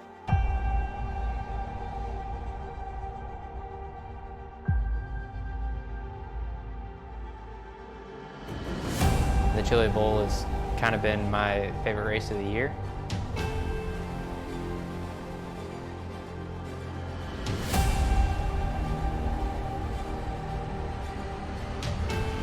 Growing up a dirt racer in Oklahoma, that's kind of the holy grail.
Coming for a splash.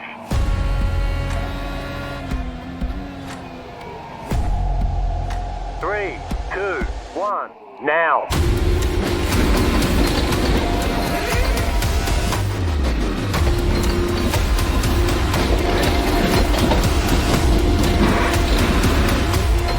All clear. Punch it.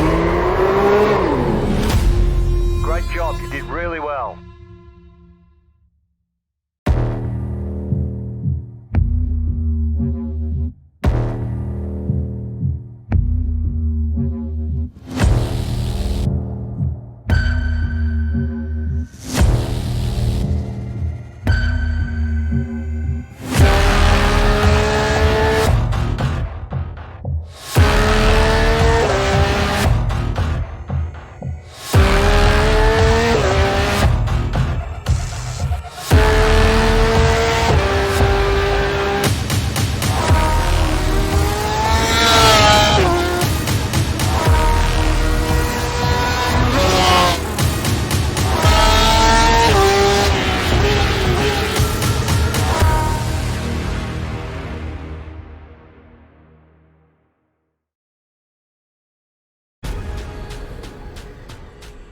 The most realistic online racing sim ever made.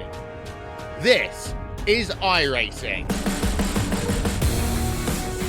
Detailed laser scan tracks, fully dynamic real world cars, and over 50 series to choose from.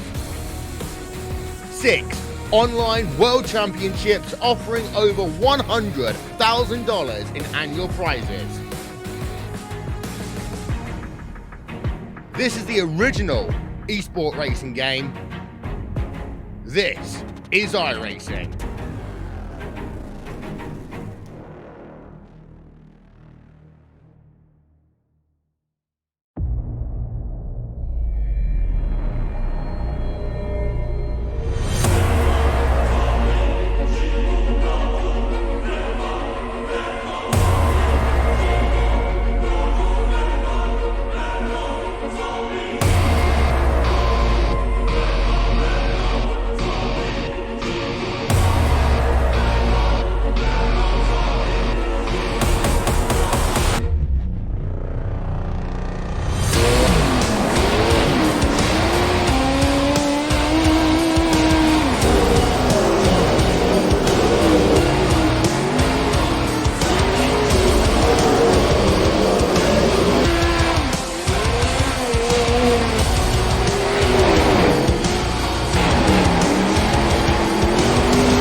Good evening and welcome back to Year 1 Racing Team Empire with us.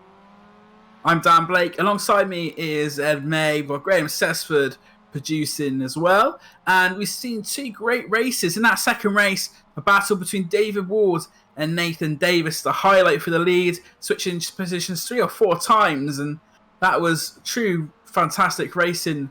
And it was very clean as well in this one. And what we have now is we have our third race of the evening, round 15 of the championship. But what we also have is a full reverse grid because we didn't have 30 drivers eligible.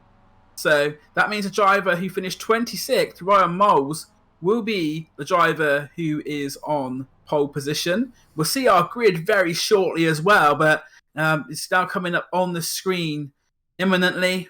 As I say, we should be Ryan Moles on pole position. Yes, it is. So Ryan Moles on pole from Joe McDonald. Rob Graham is the third with Steve Hefford fourth. Graham Slack is fifth with Craig Jones in sixth. Vincenzo Amico is seventh. Dal Bennis in eighth. Phil Reagan is in ninth place. Adrian Hendy 10th. Steve Cooley 11th. Sam McAleer in 12th place. 13th is James Sharp. 14th James McRitchie. 15th is Andy Maxwell. 16th Peter Van Gool. Lewis Payne is 17th with Michael Barry 18th. 19th is Ralph Cullinan. 20th Mikey Key. 21st Aaron McGregor. 22nd Ben Sharp. 23rd Kip Stevens. 24th is Jamie Ayres. 25th is David Ward. 26th Nathan Davis. As we now go towards the lights, because I believe we will very shortly have a start. We see there our final few drivers as well.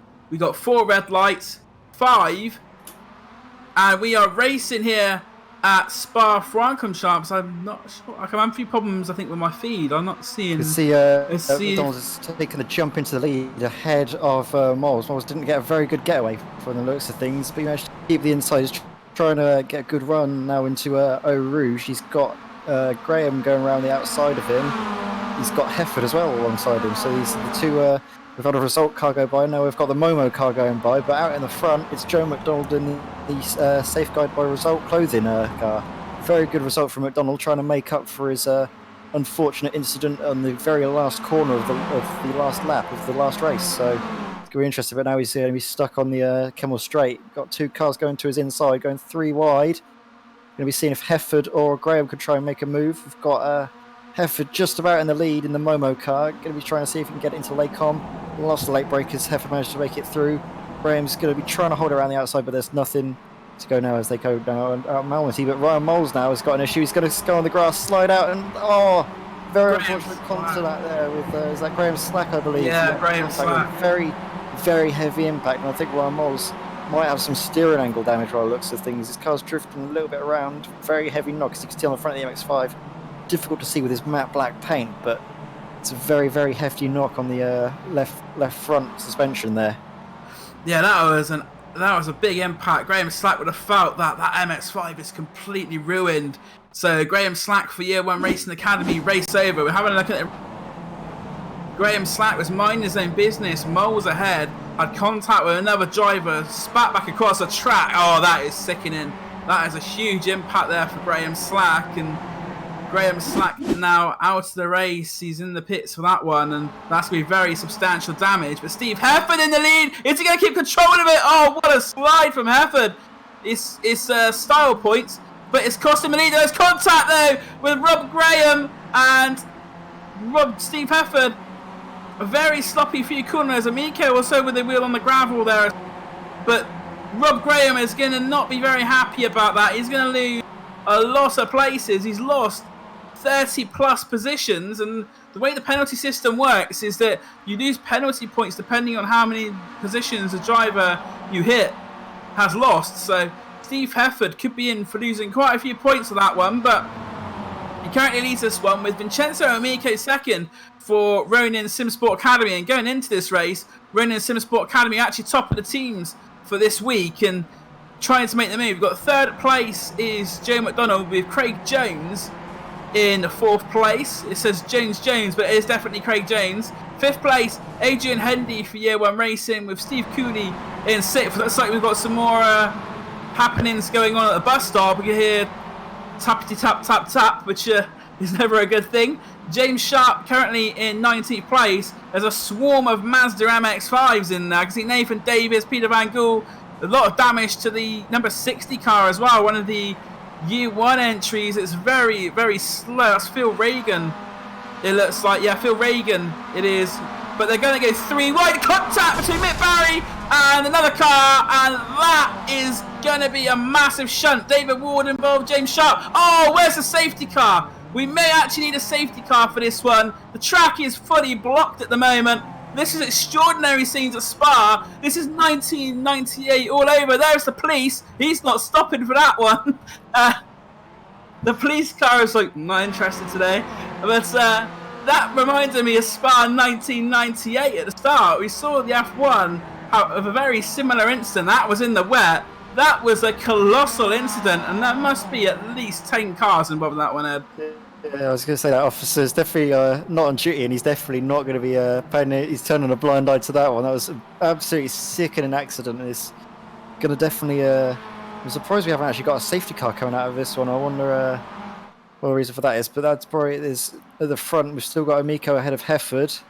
Amico managed to make a move into the bus stop chicane and is now trying to get a lead extending out ahead of Hefford. He's trying to get a good run through Phil on here, trying to use the outside curb, not get the off track. You don't want to use any exits if you can help it, because obviously, as you've seen earlier on in the race, 4 times heavy car contact is easy to come by, and a few of those, and you'll be getting a drive-through penalty, I believe, is the current system. You get 20 X's, you get drive-through penalty. I think at 25 you can get disqualified. So these guys want to try and keep it clean. It's an incentive to keep the driving standards to the highest possible. It's very difficult, obviously, when you're driving MX5s and these cars are a little bit slidey with this tyre model. As you see now, Adrian Hendy making a move on Craig Jones, going down the inside of what will soon will be the outside. Go see if we can get an outboard shot now to see just if he's clear on the left hand side. Yeah, you can see now Jones is probably going to lift out of it. Yeah, you do. Slots in behind. Sees if he can get a good enough run through Blanchimont to make a move into the bus stop. He's getting close in the slipstream as there's a change in the lead as well. Heft and Amico are going tit for tat, side by side, trying to battle each other. But looking back here, you can see Amico now up in front is going too wide with Hefford out of the exit. He managed to get a good enough exit ahead of Hefford. And now into this first corner of the third lap, blocking Hefford all the time, trying to keep to the outside, go to the inside, cover off all the possible opportunities that Hefford will have for a move. But now Hefford's got the draft. You can see him closing in on Amico, getting into the draft, getting the slipstream speed. The closing speed is rather immense in these MX5s. They're not built for aero pushing out. They're just like big old bricks with engines strapped to the front of them, driving the cars up Eau Rouge, Radion, and now you can see Hefford's got a very good run on Amico. He's going to be looking to the outside, but this is not really where you want to be. You're going to have to be very late on the brakes. Hefford's trying to get as much of the draft as possible. Now sticking to the outside, going to see if we can get camera coming into the braking zone. Who's going to be late? There's slight contact. I think they're door banging and trying to squeeze each other as much as possible. As now Hefford gets onto the brakes, is going to take the apex and take the lead of the race. Great move there by Steve Hefford. Also, Joe McDonald in third place, our AM leader. He was trying to get involved in a mix as well. We saw that Joe McDonald close right up to the 2 at front, and Amico looking to try and get a position back from Hefford straight away. Hefford's pushed wide, and Amico very close there to gaining the lead back. Steve Hefford, though, does keep the lead as he goes through no name for the third time. Battle for fourth, we've got James McRitchie, who has had a very quiet evening so far by his standards, up into fourth. For Craig Jones in fifth, Adrian Hendy sixth, though Hendy maybe looking to try and make a move down the inside of Craig Jones, going into Pouon, puts it on the brakes. Craig Jones is going to go wide. Adrian Hendy goes through and he's slowed down, and Steve Cooley has hit the barrier on the inside. I don't know what happened there, but Craig Jones seemed to slow down quite a bit going through Pouon, and Steve Cooley couldn't react in time and went into the barrier. We're now looking at Daniel Hunt going side by side with Sam McAleer in the 145 car. Daniel Hunt started race 2 from the pits, so he's now in race 3 back on the grid and making moves into the top 10. Up into 7th place goes Hunt, and then behind McAleer we've got Aaron McGregor, a driver who hasn't been far from our attention this evening. and Ben Sharp and Nathan Davis as well. So 3 quick drivers on the edge of the top 10. And following that incident on the way down to Eau Rouge, we lost 9 cars in that one in the pits. They're still there. We currently have 27 cars still running, but side by side here, going through Blanchimont between Sam McAleer and Ben Sharp. The year 1 driver pushing a little bit wide, but it's going to be enough to get him past McAleer. Daniel Hunt on the grass has lost some time as well. Aaron McGregor down the inside. Not sure what happened there to Daniel Hunt, but he lost time, and now he's going to be under pressure from Ben Sharp. As I said, Ben Sharp was a winner yesterday in the AM Championship, getting very loose on that AstroTurf, but he gathers it back up, and Ben Sharp now has 3 more laps to go. Yeah, Ben Sharp has proved himself very effective at getting through the field. He made up 28 places on that last race. As we see, he's got a slight blinking there, slight internet issues, but we can see now Ben Sharp's been mugged off, saw that there was going to be an incident going off, and that's a perfect display of Ben Sharp's ability in traffic. He's had a dive from, I believe that was McAleer, just stayed out of the way, saw that there was an accident coming because of the speed that McAleer was having at that corner, and has stayed ahead. But now Ben Sharp could be a sit-in duck if he's not getting enough draft from the cars in front.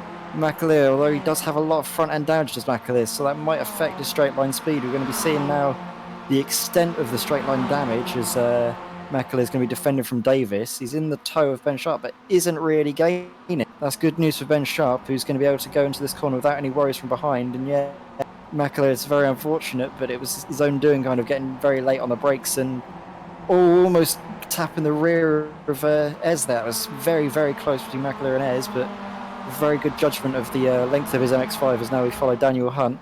Getting pressure now from McGregor into Bruxelles, but just about keeping it all right. It's very, very rare that you'll see someone send a move and make it work into Bruxelles. It requires the cooperation of both these race drivers here, as you see now through No Name.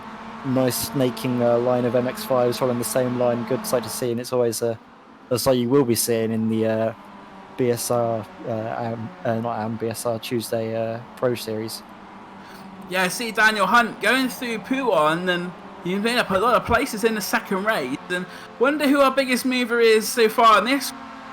We've seen drivers in the races. We now have Daniel Hunt up 22 places. So Daniel Hunt, another man on a mission in this one, up 22 places, started 28, up into 6th. Aaron McGregor behind him. He's been some moves as well. He's made up 14 places. We've got Ben Sharp making up 13. Championship leader Jamie Ayres up 14 and Nathan Davis up 15. So our front runners are already at the back end of the top 10 as Daniel Hunt gets extremely loose there on the exit of Paul Frere. But it just shows that you can make positions in this championship. You just got to be very careful about when and how you do it. Yeah, it's another thing why I love this championship so much is that it's not necessarily just about outright pace, but it's also focuses a lot on racecraft. With the reverse grids, you'll be, if you are quick, but you don't have the racecraft, you'll be out of position and you won't be able to make moves on the cars that maybe are less one lap and out pace than you if you can't make the move stick. As we see now, cars going through the bus stop chicane here. Hunt trying to get a good exit, managed to get a lot of time on Ben Sharp ahead of him. So that's going to be interesting to see. That's Hendy in front actually. Sorry. Slight confusion. There's Ben Sharp behind, so now Daniel Hunt's going to be making a move on Hendy into the first corner. Hendy's not going to be fighting too much, I don't think, because he knows that if he gets into the draft for the Camel Straight, he could easily get that position back in just a few seconds' time. Yeah, we've seen some green laps going through as well. Cesare Rizzo, Dal Bennis, Cooley, all setting their fastest laps of the race. They are further down the bottom end of the top 20 in terms of our AM Championship. We got Joe McDonald, who is currently leading it. I'm now looking at Roger Moore, currently in 22nd place. He's now trying to fight Alan Toon as well. We've got the safeguard by result car of Roger Morton trying to catch up with the gentleman himself, Mr. Toon, Alan Toon, one of the most popular members of the championship. And Alan Toon is in 21st place, and Alan Toon in the top 5 of the AM Championship. He's actually running 3rd in that championship. So Alan Toon's consistency, although he's not one of the faster drivers in the championship, the pure consistency he shows week in, week out, helps him get up the championship table. And he's under pressure, though, from one of his stablemates in Roger Morton. And then they've got about a 5-second gap back to Steve Hansford and Andy Maxwell. Andy Maxwell undertaking a police car. Not recommended usually, but on this occasion, he'll probably get away with it. As you can see now, Maxwell's going to try and go around the outside. What was trying to cover the inside, but it's nothing doing there. You see Maxwell now go around the Les Combes. Now through Malmartine, he's got that position nice and safely done. Obviously, the police got a little bit behind of Hansford is trying to look, but there's nothing doing there. There's now we'll try and look ahead to this is Mikey Key, just the rear of this 3-car train. The rear of this 3-car train. He's got his teammate of Rizzo up ahead, and we're seeing if they can work together to get ahead of Kip Stevens. Kip Stevens seems to be running slight amount of front end damage there, possibly got collected in that large incident we saw on the endurance pit. It's going to be interesting to see how much will gain on the car now, car ahead coming through the exit of Stavelot. As we now look to the front of the race, this is very close. All these cars separated by a tenth of a second from first to second to third. Very, very close. You can see Amico is going to be trying to do a trademark dive bomb. Also trying to cover off McRitchie there, as McRitchie just gets tangled up there with Amico. I think that was just getting a bit tangled. That was actually McDonald getting tangled up with... no, that was McDonald behind, profiting from Amico tangling with McRitchie there. And Amico, as you can see here, he goes to the inside, tries to cover off. Around the outside, though, he gets a slight tangle and just gets sent around. It's the smallest of taps. Not that much speed, but it's enough to send these cars around. I think Amico sort of went into the path there of the car of McRitchie there, but we've got 3 wide going down towards Eau Rouge, and after the race, I think we should try and have a look at the replay of that other big collision that we saw earlier, but we've got Amico actually back on the fight back trail, trying to go around the outside of Hendy. Oh, what a move by Amico. That is a very brave move there by Vincenzo Amico, up into 7th place, and that is great driving, but back at the front, McRitchie putting Hefford under pressure. We are on the final lap here at Spa, and we got these 3 drivers fighting it out for victory. Steve Hefford has been trying to get a win for weeks on end, as we saw last week at Barber. He was leading 2 of the races, but wasn't able to finish them, make mistakes in both of them. Will Hefford finally get his victory?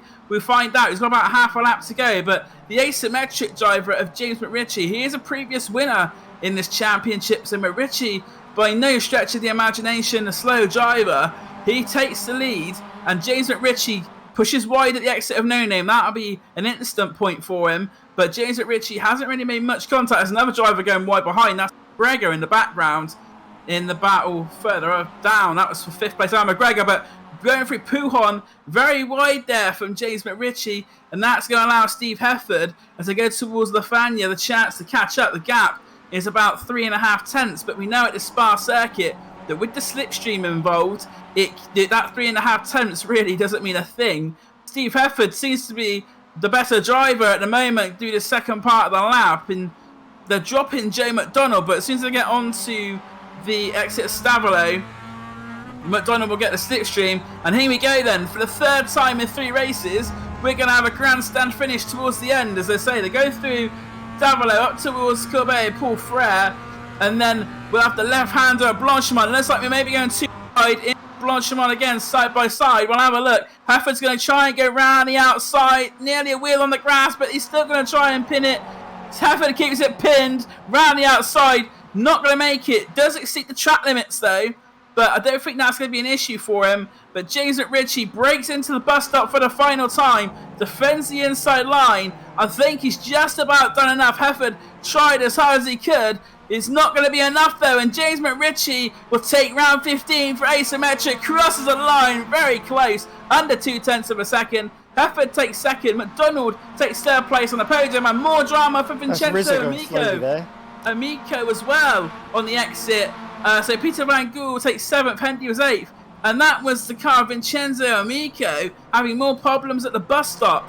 Wonder what happened there to the Ronin Simsport Academy driver, because he had problems at the bus stop on the previous lap. He looked very slow on the exit. He does finish just outside the top 10 now with Kip Stevens in 12th behind him. Here we go. We're going to look at a replay. So Vincenzo Amico was just behind that year 1 car of Ben Sharp. So we're looking at the orange car. So he looks to go down the inside of Ben Sharp. Oh, he's overshot. Oh, he's hit Daniel Hunt. That is a big contact there for Daniel Hunt. It looks like Amico completely missed his braking point, and that is not what you like to see. We'll have a look. That's Aaron McGregor, who got hit by his teammate. Let's have a look at Amico. As you see here, looks to try and get down the inside of the year one car, Ben Sharp. Far too late on the brakes, hits the curb, hits Daniel Hunt, hits McGregor. That's 3 cars that have been affected by that incident. And I think Vincenzo Amico may actually have to have a little chat with the stewards after this meeting.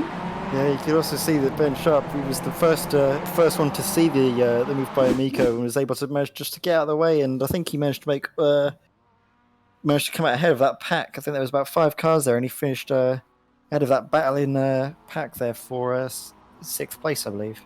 The battered car of Ralph Cullinan crossing line 25th. I also noticed Nathan Davis peeled into the pits on the final lap as well. I saw on that replay, so may have had a penalty. But winning this race is James McRitchie. He takes round 15 by just over a 10.5 with Steve Hefford in 2nd. Joe McDonald rounds out the podium in 3rd and takes out victory with Aaron McGregor in 4th and Ben Sharp rounding out the top 5. Championship leader Jamie Ayres is 6th with Peter Van Gool in 7th. Adrian Hendy is in 8th place. Craig Jones, 2nd down and 9th overall. And Sam McAleer rounds out your top 10 from Macumbi McAleer Racing. Vincenzo Amico, drama-filled race for himself. He finishes 11th on the roads, but following the incident at the bus stop, we may see that position changed after the meeting. Kip Stevens is in 12th place with Cesare Rizzo in 13th.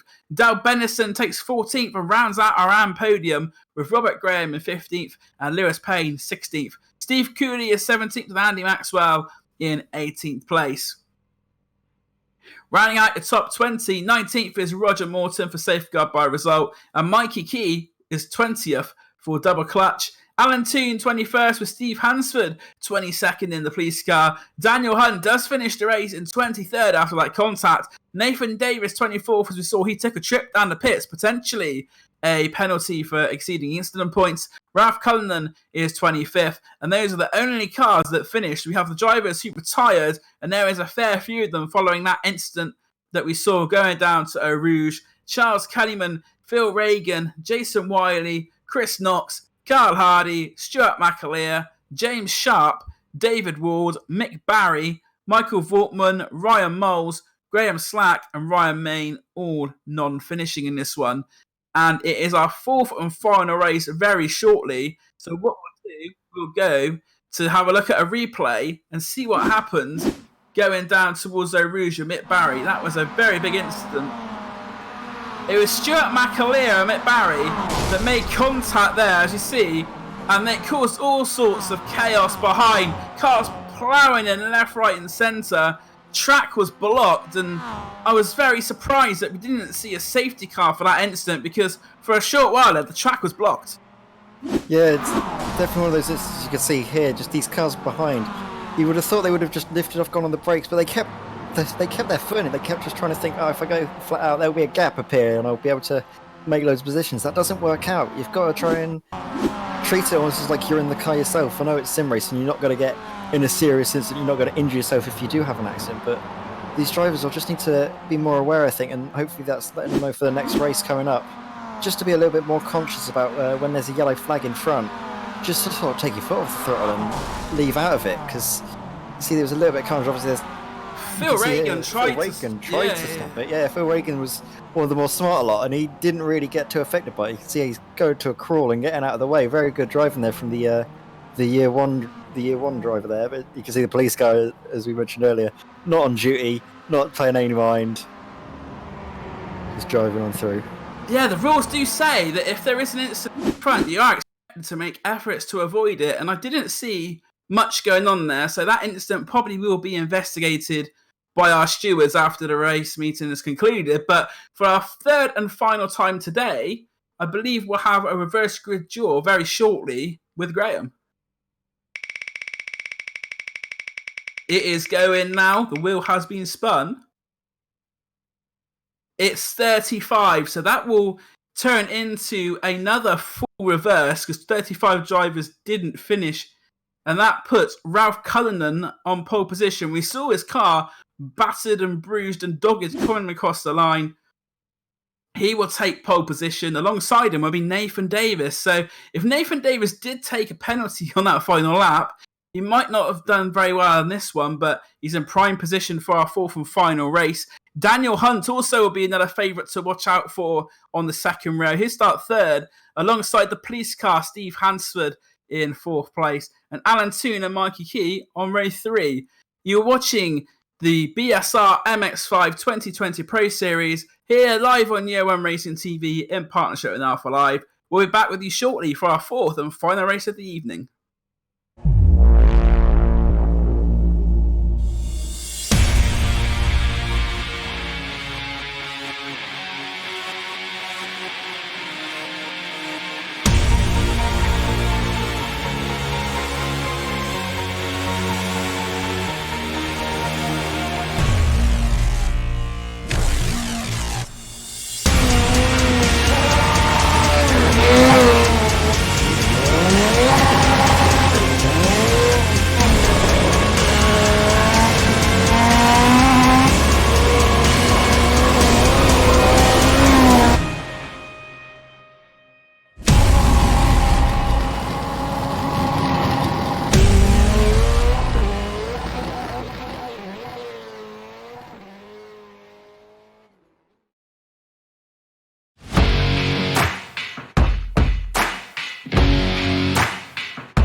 Growing up as a kid in Oklahoma, where I'm from, the Chili Bowl is the biggest race that we have.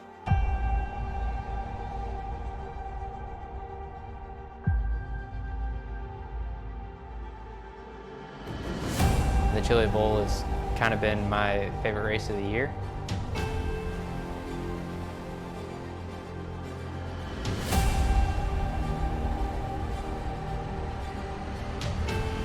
Growing up a dirt racer in Oklahoma, that's kind of the holy grail.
Coming for a splash.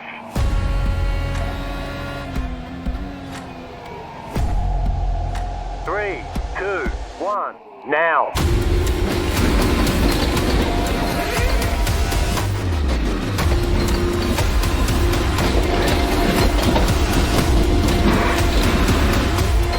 All clear. Punch it. Great job. You did really well.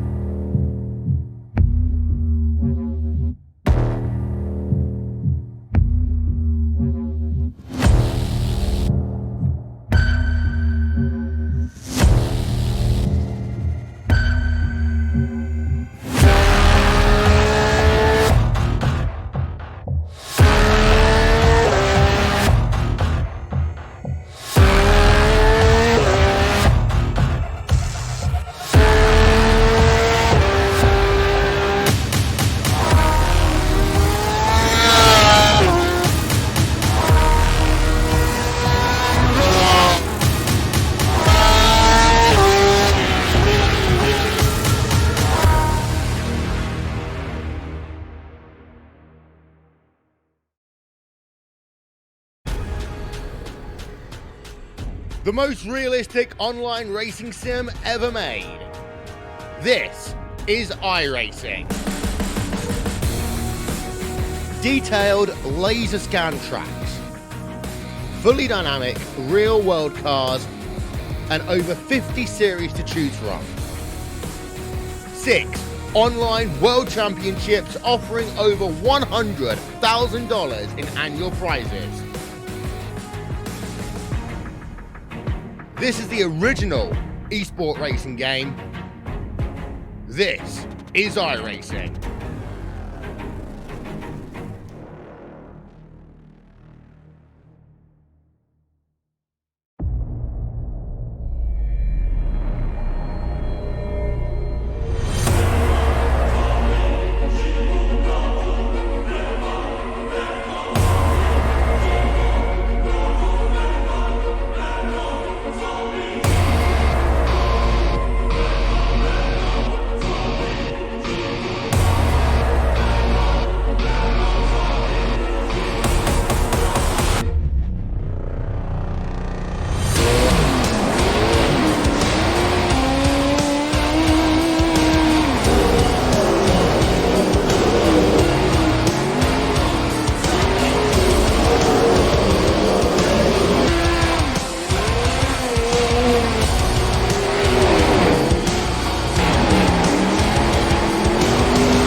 Good evening and welcome back to the BSR MX5 Pro Series 2020.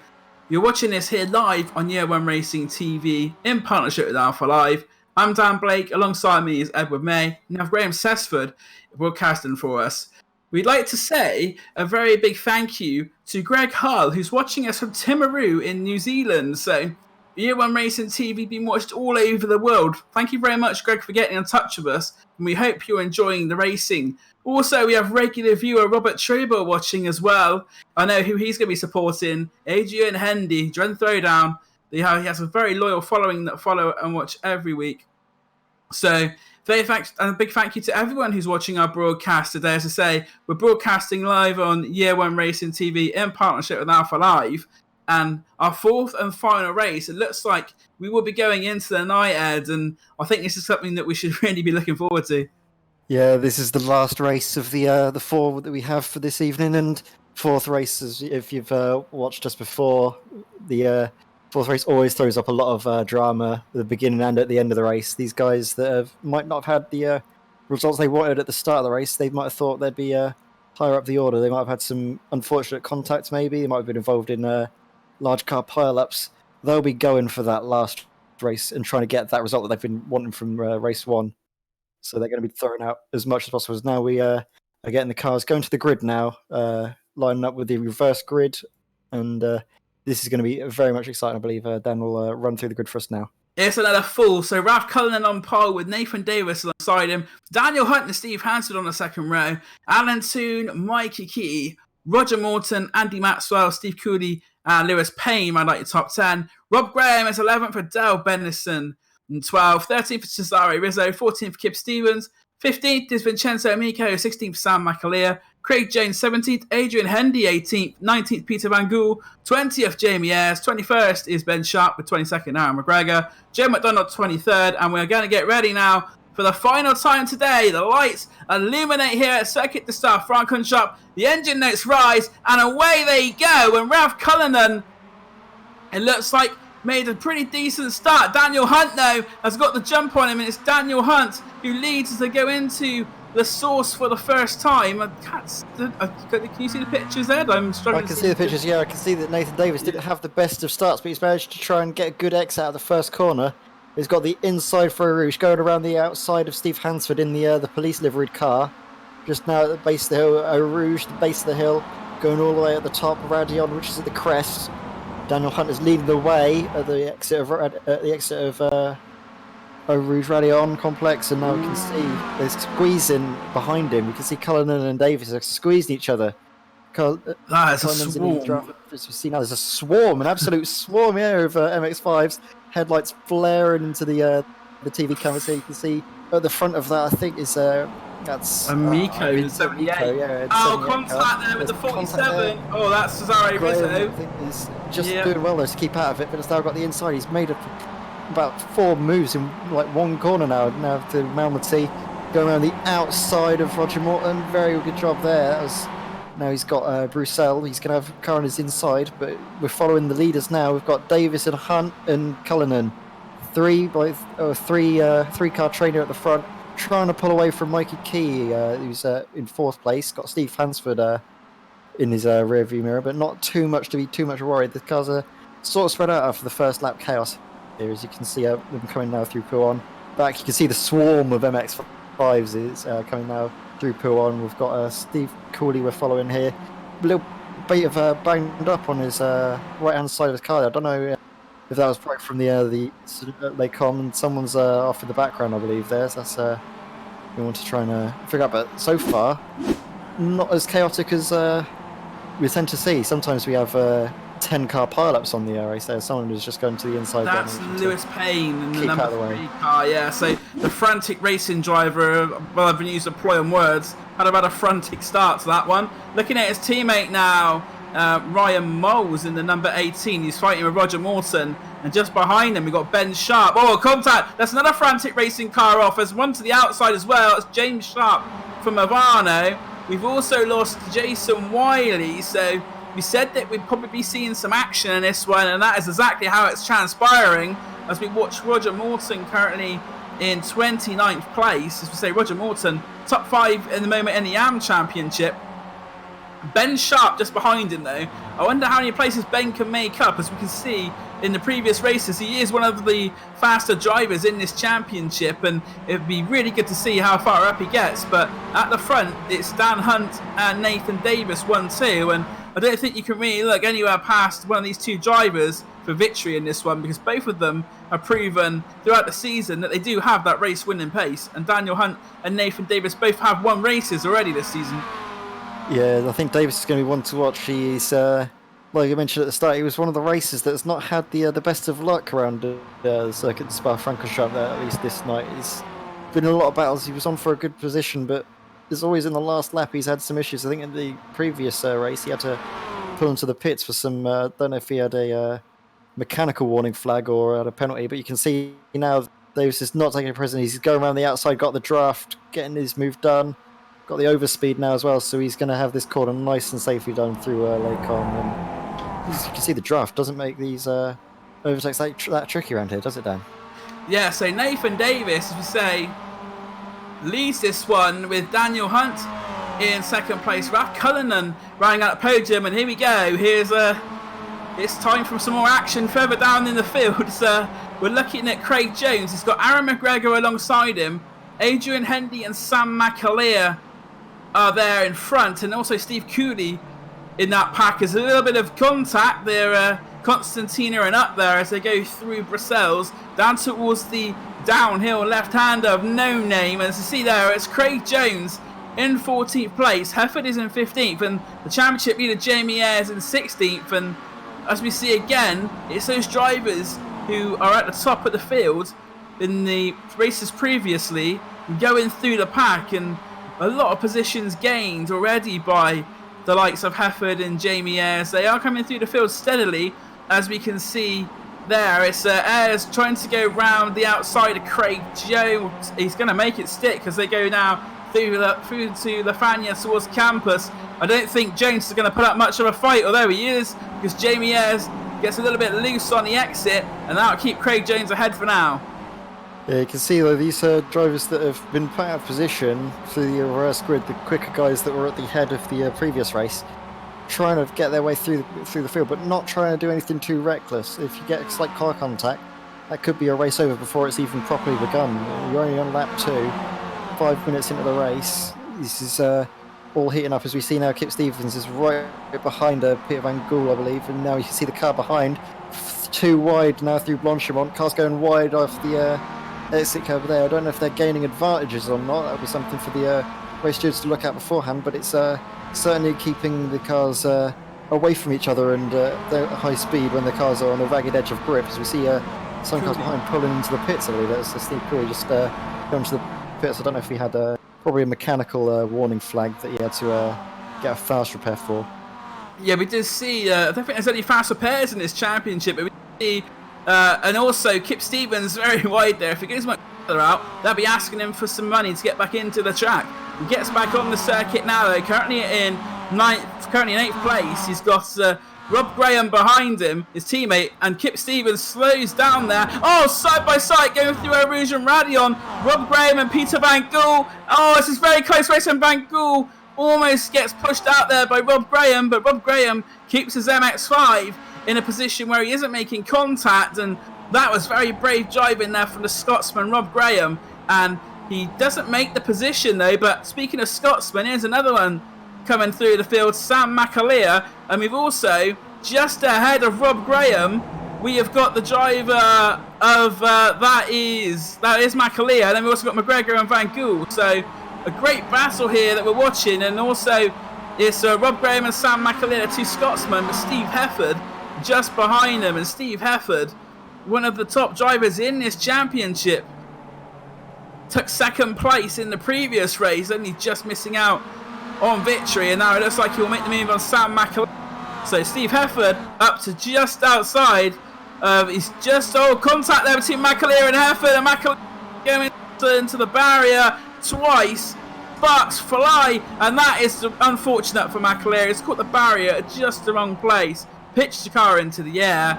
And that was a very unfortunate incident there for Sam McAleer. But I was just saying about Steve Hefford up into the top 10. And we're now looking at Andy Maxwell going through the Fania. Andy Maxwell, in fact, our AM leader. And he has quite a bit of a gap. He's got a 4-second lead over his nearest AM competitor, Rob Graham. Yeah, I was just about to say as well that McAleer and all the cars around him have been doing so well to battle from Eau Rouge up to Radion and through Les Combes up the Kemmel Straight. They're doing so well to go too wide and not have any incidents, and then they go and do that coming out of the exit of No Name. It's very unfortunate. Just a slight tap is all it takes with these MX5s. They're set up on the ragged edge because that's how you get these cars to go fast. I've been saying it for all the previous races this season. You need to have these cars set up loose to have going any amount of pace to properly challenge the quick guys up ahead, and you have to really throw it into the corners. As you see here, the car's been thrown into Blanchimont, and it's a sight to see with the headlights blaring. As you see, that's Graham there having an issue. I don't know what happened there. He might have just lost it, I think, coming through Blanchimont. Yeah, it looks like he lost it going through Blanchimont. Yeah, he did. It looks like a self-inflicted. Oh, that's a big accident there for Rob Graham. And we were looking, there was the car there, 37 of Dale Bennison screen. Dale Bennison got an AM podium in the last race, and Rob Graham will be going into the pits for that one, yet takes it down to pit lane. Very unfortunate end to his race, but bottom end of the top 10. We're now on board with Kip Stevens in the Team Automet Knock Hill entry. He's got the 2 Momo cars ahead of him, of Steve Hefford directly in front of him, and then Peter Van Gool. Van Gool putting all the pressure on the Ronin SimSport Academy driver of Aaron McGregor, and I think Aaron McGregor may lose 2 or 3 positions here because Kip Stevens has got the most almightiest of runs going. Hefford is going one way, Van Gool the other way. McGregor is in the middle. Oh, this is going to get very dicey as they come down to Les Combes. I think they're all just about going to get through. A bit of cooperation and skill from the drivers involved. Yeah, no contact, so... Oh, Kip Stevens has lost it on his own. A self-spin, and also McGregor. We'll have to have a look at the replay, see if he did get a tag. I couldn't hear anything on board with him to say that he did get a tag, but the replay may prove differently. He had a car alongside Jamie Ayres. I think that was a what we call a net code there. It didn't look like there was contact, and I didn't hear contact while we were on board with Kip, so... But Kip Stevens down into 16th place, and that was a really fascinating battle to watch, and fantastic stuff there. McGregor must not know what to do. He had Van Gool one side, Hefford the other side, sort of circa Schumacher Hakkinen a few years back. Yeah, Kip Stevens had front row seats to some fireworks there, and then ended up becoming part of the display himself. It's very unfortunate there. He had an almighty run at the top of Radion there, but just wasn't able to make anything because the cars ahead were going 3 wide, and he backed out of it very sensibly. But then that put him in the clutches of the car behind, and that was all she wrote really. He just got net coded, which is when the difference between one car's connection to the server and another car's connection to the server then makes the server interpret that as a collision between the two drivers, and means that the car might get spun out without there actually being any contact between the 2 cars. Looking now at the Year 1 car, Phil Reagan. Ahead of him is Graham Slack, and these 2 drivers are friends in real life. Graham says in the air it's his brother, and that's how close they are. Both of them northern lads, and Graham Slack having to defend from Phil Reagan. Phil trying to go round the outside here of his brother, Graham Slack, and makes it stick. And good move there by Phil Reagan. But the next car, Phil Reagan's gone off. Curse the commentator there. He must have been hearing me in his headset. He's gone off the track, and Ryan Moles gets in between the Year 1 brothers. And that battle is for 22nd, 23rd, and 24th. But Phil Reagan has the car of Roger Morton not far in front of him as well, as we look at Graham Slack there in his Year 1 merchandise and teamwear. The Year 1 drivers supplied with that. As we see Nathan Davis and Daniel Hunt side by side going down the Kemmel Straight, and switching places left, right and centre. They go towards Les Combes. Nathan Davis shot there, gets back on track, but he's going to lose 2nd place there. The loss of momentum. Cullinan round the outside. So Ralph Cullinan takes 2nd place. And on the penultimate lap, that is the last thing that Nathan Davis wanted. It also means he's going to be under pressure from that Ronin Simsport Academy driver of Vincenzo Amico. Replay on the screen. Nathan Davis did well not to lose it more than he did, but the momentum loss dropped him down into third place. Late on the brakes at Lake Com. It was sort of last of the late breakers, but Nathan Davis couldn't get it stopped in time. Yeah, I think if you're on the ISS looking down, you can probably see Hunt smile. It's more than a mile wide now. As you can see now, he's a healthy gap out to Cullinan, and that means that Davis and Cullinan are going to be battling. Hopefully they'll slow him down, and then Hunt should be able to, as long as he gets through this section, manages to pull a gap out due to these two cars battling, slowing each other down, he might get to that magical 1.5 second gap where he's out of the, where he's not got any draft behind him. We're going to have to see how that develops though through this section here. Just going around the outside is Nathan Davis. That's a very, very optimistic move. He's going to be sent out onto the gravel. He's going too wide now. He's just managed to get it through Ciavolo. Now he's going to get the good old draft though from Cullinan, and you can see now the gap between Cullinan and Hunt is ahead of that magical 1.5, and we see now Nathan Davis and Cullinan getting tangled together, and that's allowed Amico as well to start making a move and get past him as well. But that's incredibly unfortunate for Cullinan. He's got rear suspension damage. Yeah, we're looking at the replay now, and between Davis and Cullinan, and that's like, yeah, that's not great driving in that one there. I don't really think you can place the blame sort of anywhere else than on Nathan Davis. Really, as a car following, it's his responsibility to try and make that place. I don't think Cullinan realised that the front bumper of Nathan Davis is where it was. It was a very unfortunate accident. As you see now, Amico is right up behind Davis. He's not going to try and make a move though into this corner, because Amico knows that if he stays behind through this section here, gets onto the camel straight behind Davis, Davis hasn't got the draft to Hunt ahead. The gap is over 2 seconds now, so Hunt should have this signed, sealed and delivered, but now we're going to be following Nathan Davis and Amico.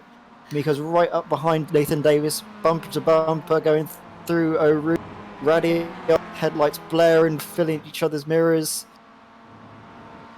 You can see now Nathan Davis going to the outside. He's committing to his move now, making it early, so the two drivers will at least know where the other stands on this. Yeah, and the extraordinary thing about Daniel Hunt is, excluded from qualifying, had to start race 2 from the pit lane, but as we're on the final lap here of race 4, he looks like the pure favourite to win this one. The battle for second hotting up. Amico and Davis, a little bit of dual bang in there from Vincenzo Amico in the Ronin Simsport Academy car. Gets him ahead of Nathan Davis. So Amico second place, Davis third. Not far behind them is Mikey Key, probably a couple seconds back. And then in the AMS, it's Andy Maxwell leading. And Andy Maxwell has a 10-second lead in the AMS over Joe McDonald. Andy Maxwell currently 5th overall, but he's going to be under some pressure here because he's got Jamie Ayres, Steve Hefford, James McRitchie, and Peter Van Gool behind. Also Adrian Hendy. And Andy Maxwell is going to have to drive extremely well in this last half a lap to try and keep them behind, because these are some of the fastest drivers in the championship, and they have got him firmly in their sights. As we now go back to Vincenzo Amico, currently second place, as he goes through the Fanyas for the final time tonight. Goes down, goes to the right, now to the left. Vincenzo Amico onto the short straight between the Fanya and Campus. The contact behind, and that was that battle we were looking at a minute ago, but as you see stay at the moment, as they go through Stavolo for the final time, it looks like the positions are going to stay as they are at the moment, unless Nathan Davis can close up to the slipstream of Vincenzo Amico. The gap is about half a second. I think it's probably a bit too far back at the moment to get him before Blanchimont, but he might get a good exit out of Blanchimont. Let's have a look. Amico and Davis, they are very close together, and Davis is probably going to have to go to the outside there. Vincenzo Amico guarding the outside line. Jinking out to the left is Davis on the outside. Amico guards the inside, but in front of all of this, Daniel Hunt, for the final time, comes around the bus stop. It's not been a very good night for Daniel Hunt, but he finishes it on a high. Daniel Hunt takes victory in round 16. Amico takes second place. Nathan Davis third. Mikey Key is in 4th place, and at the bus stop there's been some changes as well. Jamie Ayres, the championship leader, is at 5. Andy Maxwell gets the AM win in 6th place. McRitchie is in 8th place with Van Gool 9th and Hendy rounding out your top 10. Steve Hefford there as well, finishing 7th. So Momo having another good race. 2nd place in AM is Joe McDonald. He had problems earlier with the hardware on the final corner. This time he does make it to the end. As we now look at one of the Northern brothers, Phil Reagan, coming across the start-finish line just ahead of his brother, Graham Slack. Graham Slack, though, about 4 seconds behind. And then Alan Toon, the gentleman himself, 21st overall. Jason Wiley, 22nd. And the AM Championship leader, Mick Barry, is in 23rd. He'll lose a few points, but he did have quite a big margin going into the race. So Mick Barry will maintain that AM Championship lead. He finishes 23rd. Ben Sharp, a very damaged car there. And number 24, about to finish 24th. Roger Morton is behind him. But Ben Sharp having a race to forget. He will bring the points home, though. And as we said before, that is the main thing you can do in this championship. Finish the races, bring the points home. And Ben Sharp is going to do that. It's a lower position than expected from Ben Sharp, 24th. But Roger Morton in 25th. But as I say, Ben Sharp brought the car home. Steve Cooley, another action-packed race for him. He'll finish 26th. And I think that is the final driver to cross the line. Ben Sharp had a very, very unfortunate race, and he's had a very unfortunate race week, I believe. He's showed very good promise in the Monday series. It's not broadcast; it's just a little fun knockabout for these drivers ahead of the serious racing on the Tuesdays. But he's been showing good pace in the Monday series, and has taken a lot of time today to try and refine his setup, get this car exactly how he wants it, try and experiment with different clutch settings, different ways of braking, different ways of going through the corners, trying to make as much time as possible. But it just hasn't been his day today. He hasn't been very fortunate. Has had a lot of incidents around him, and he's done very well to get to where he's been. But as we know, we have the race results on the screen for you, and Dan will run you through them. Yeah, going to run through the results. And as we say, Ben, he is a Civic Cup driver in real life. Very quick driver. As you say, just hasn't quite been his night tonight, though. But one driver who has finished his night on a high is Daniel Hunt. He takes round 16 ahead of Vincenzo Amico in a big gap. 3.5 seconds. Nathan Davis takes third, not quite able to get past Amico despite the last gasp attempt. Mikey Key takes fourth. A good finish there for Mikey in the clutch racing car. Jamie Ayres, championship leader, another consistent finish. He'll finish fifth. Andy Maxwell takes the AM win. He is for 6th place, with Steve Hefford just behind in 7th. James McRitchie 8th. Peter Van Gool 9th. And Adrian Hendy rounds out your top 10 for year one. Aaron McGregor is 11th for Roning Simsport Academy. Joe McDonald in 12th, Kip Stevens 13th, and ran another AM podium for Dale Bennison. He finishes in 14th, just ahead of his stablemate result, Craig Jones. James Sharp is 16th for Charles Kellyman in 17th. David Ward 18th for Result Clothing, with 19th place, Graham Slack. Alan Toon is 20th for Jason Wiley 21st. Mick Barry 22nd, Phil Reagan 23rd. The unfortunate Ben Sharp 24th, with Roger Morton 25th and Steve Cooley 26th. Drivers one lap down who will classify are Ralph Cullinan in 27th, Stuart McAleer in 28th place, and Ryan Moles in 29th. And our retirements from this one are Robert Graham, Sam McAleer, Lewis Payne, Ryan Main, Steve Hansford, Carl Hardy, Chris Knox, Cesare Rizzo, and Michael Voltman. So that is 16 rounds of the championship now complete. So Ed May has been sat alongside me enjoying the action tonight. What's your highlights been of what's been a very exciting race meeting? I mean, it's very difficult to pick out a standout highlight, but I think if you want to just have a look at one race in particular that's had probably some of the most action, I'd say race 3. It was one of those ones where it flew by, really. It was so just action-packed that you were looking which way one way, and then before you knew it, the race was over. There was obviously that massive incident on the endurance pit straight, and I think that categorised the entire rest of the race for some of those drivers that were involved. And it'll be interesting to see as well what will happen for the next round as well in terms of the standings, because there's been some driving out there that might be called into question by the stewards. So that's another thing to bear in mind when we come ahead to our next round, round 5, I believe. Yeah, so what we've had this round in Europe, and we go back over to America next Tuesday for round 17, 18, 19, 20 at Laguna Seca, and that's going to be a very good race as well. Quite a tight circuit. Overtaking will be at premium, and of course you got the iconic corkscrew as well. So that's going to be a meeting to look forward to. And as you say, you've been watching Year One Racing TV in partnership with Alpha Live. This is the BSR Pro MX5 2020 Championship. I'm Dan Blake. You've also been listening to Ed May. We've had Graham Sessford behind the cameras as well.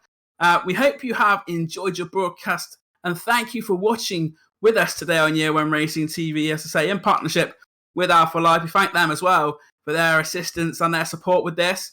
And we will see you next week in California for the race to the races at Laguna Seca. Thank you very much for joining us, and good night.